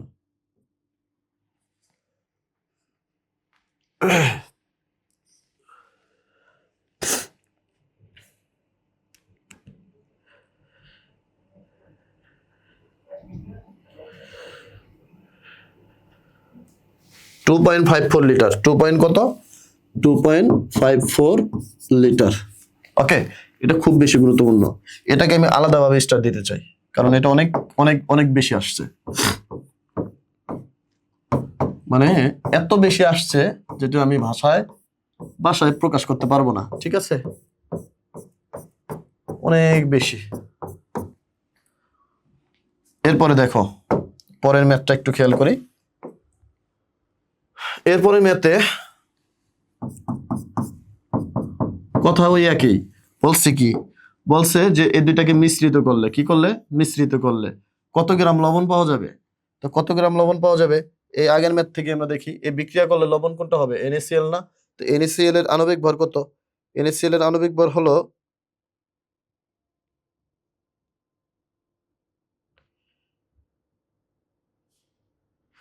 117 গ্রাম। কত গ্রাম? 117 গ্রাম। তাহলে দেখো এখানে লিখবা যে 73 গ্রাম HCl থেকে 117 গ্রাম কি পাই? NaCl পাই। একে থেকে কত পাই? 8.30 গ্রাম থেকে কত পাই? জাস্ট ওইটাই। 73 গ্রাম HCl থেকে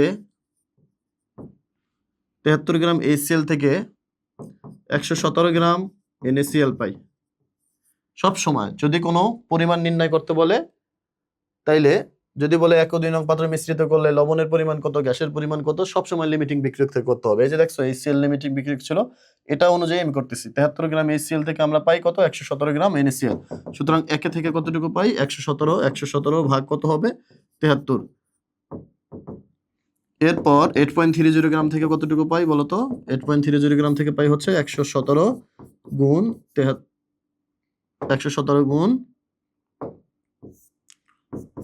8.30 ভাগ হচ্ছে 73।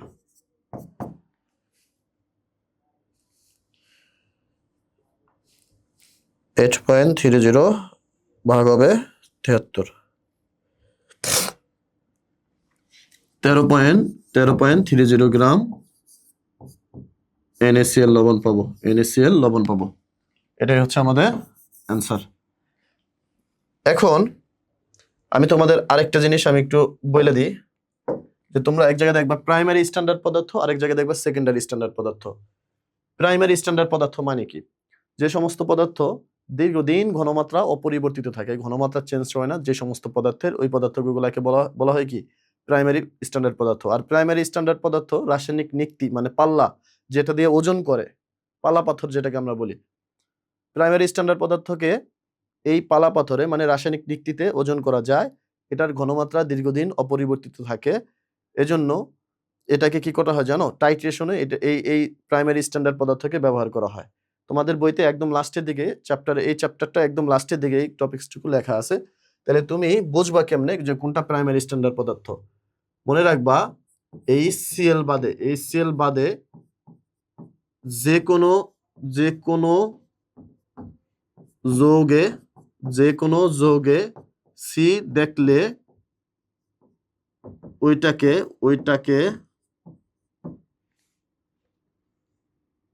প্রাইমারি স্ট্যান্ডার্ড পদার্থ বলবো। কি বলবো? প্রাইমারি স্ট্যান্ডার্ড পদার্থ বলবো। তাহলে শর্টকাট, যদি কোনো যৌগে HCl থাকে, ওইটা বাদ দিয়ে, মোট কথা HCl বাদ দিয়ে কোনো যৌগে যদি কার্বন দেখবা, তাইলে মনে রাখবা ওইটা হচ্ছে প্রাইমারি স্ট্যান্ডার্ড পদার্থ। কোনো যৌগে কার্বন দেখলেই কি সেটা প্রাইমারি স্ট্যান্ডার্ড পদার্থ। মোট কথা সি দেখলেই প্রাইমারি স্ট্যান্ডার্ড পদার্থ, এখানে কার্বন টার্বন না, মূলত সি দেখলেই কি প্রাইমারি স্ট্যান্ডার্ড পদার্থ বলা হবে। যেমন ধরো আমি যদি তোমাকে একটা টেস্ট নিই, Na2CO3, এটা কোন ধরনের পদার্থ? তুমি বলবা সি আছে, তার মানে প্রাইমারি স্ট্যান্ডার্ড পদার্থ। এরপর K2Cr2O7, এটা কোন ধরনের পদার্থ? সি আছে, এর মানে কি প্রাইমারি স্ট্যান্ডার্ড পদার্থ।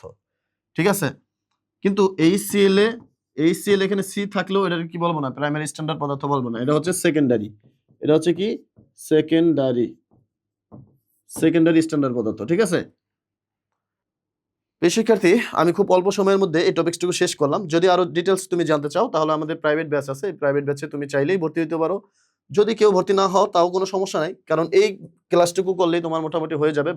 বাকিটুকু নির্ভর করতেছে তোমার কতটুকু প্র্যাকটিস করবা, বইটা কতটুকু পড়বা। বই পড়লে প্র্যাকটিস করলেই হয়ে যায় আমার মনে হয়। তারপরও অধিকতর জানার জন্য যদি কেউ ভর্তি হতে চাও, চাইলেই ভর্তি হতে পারো।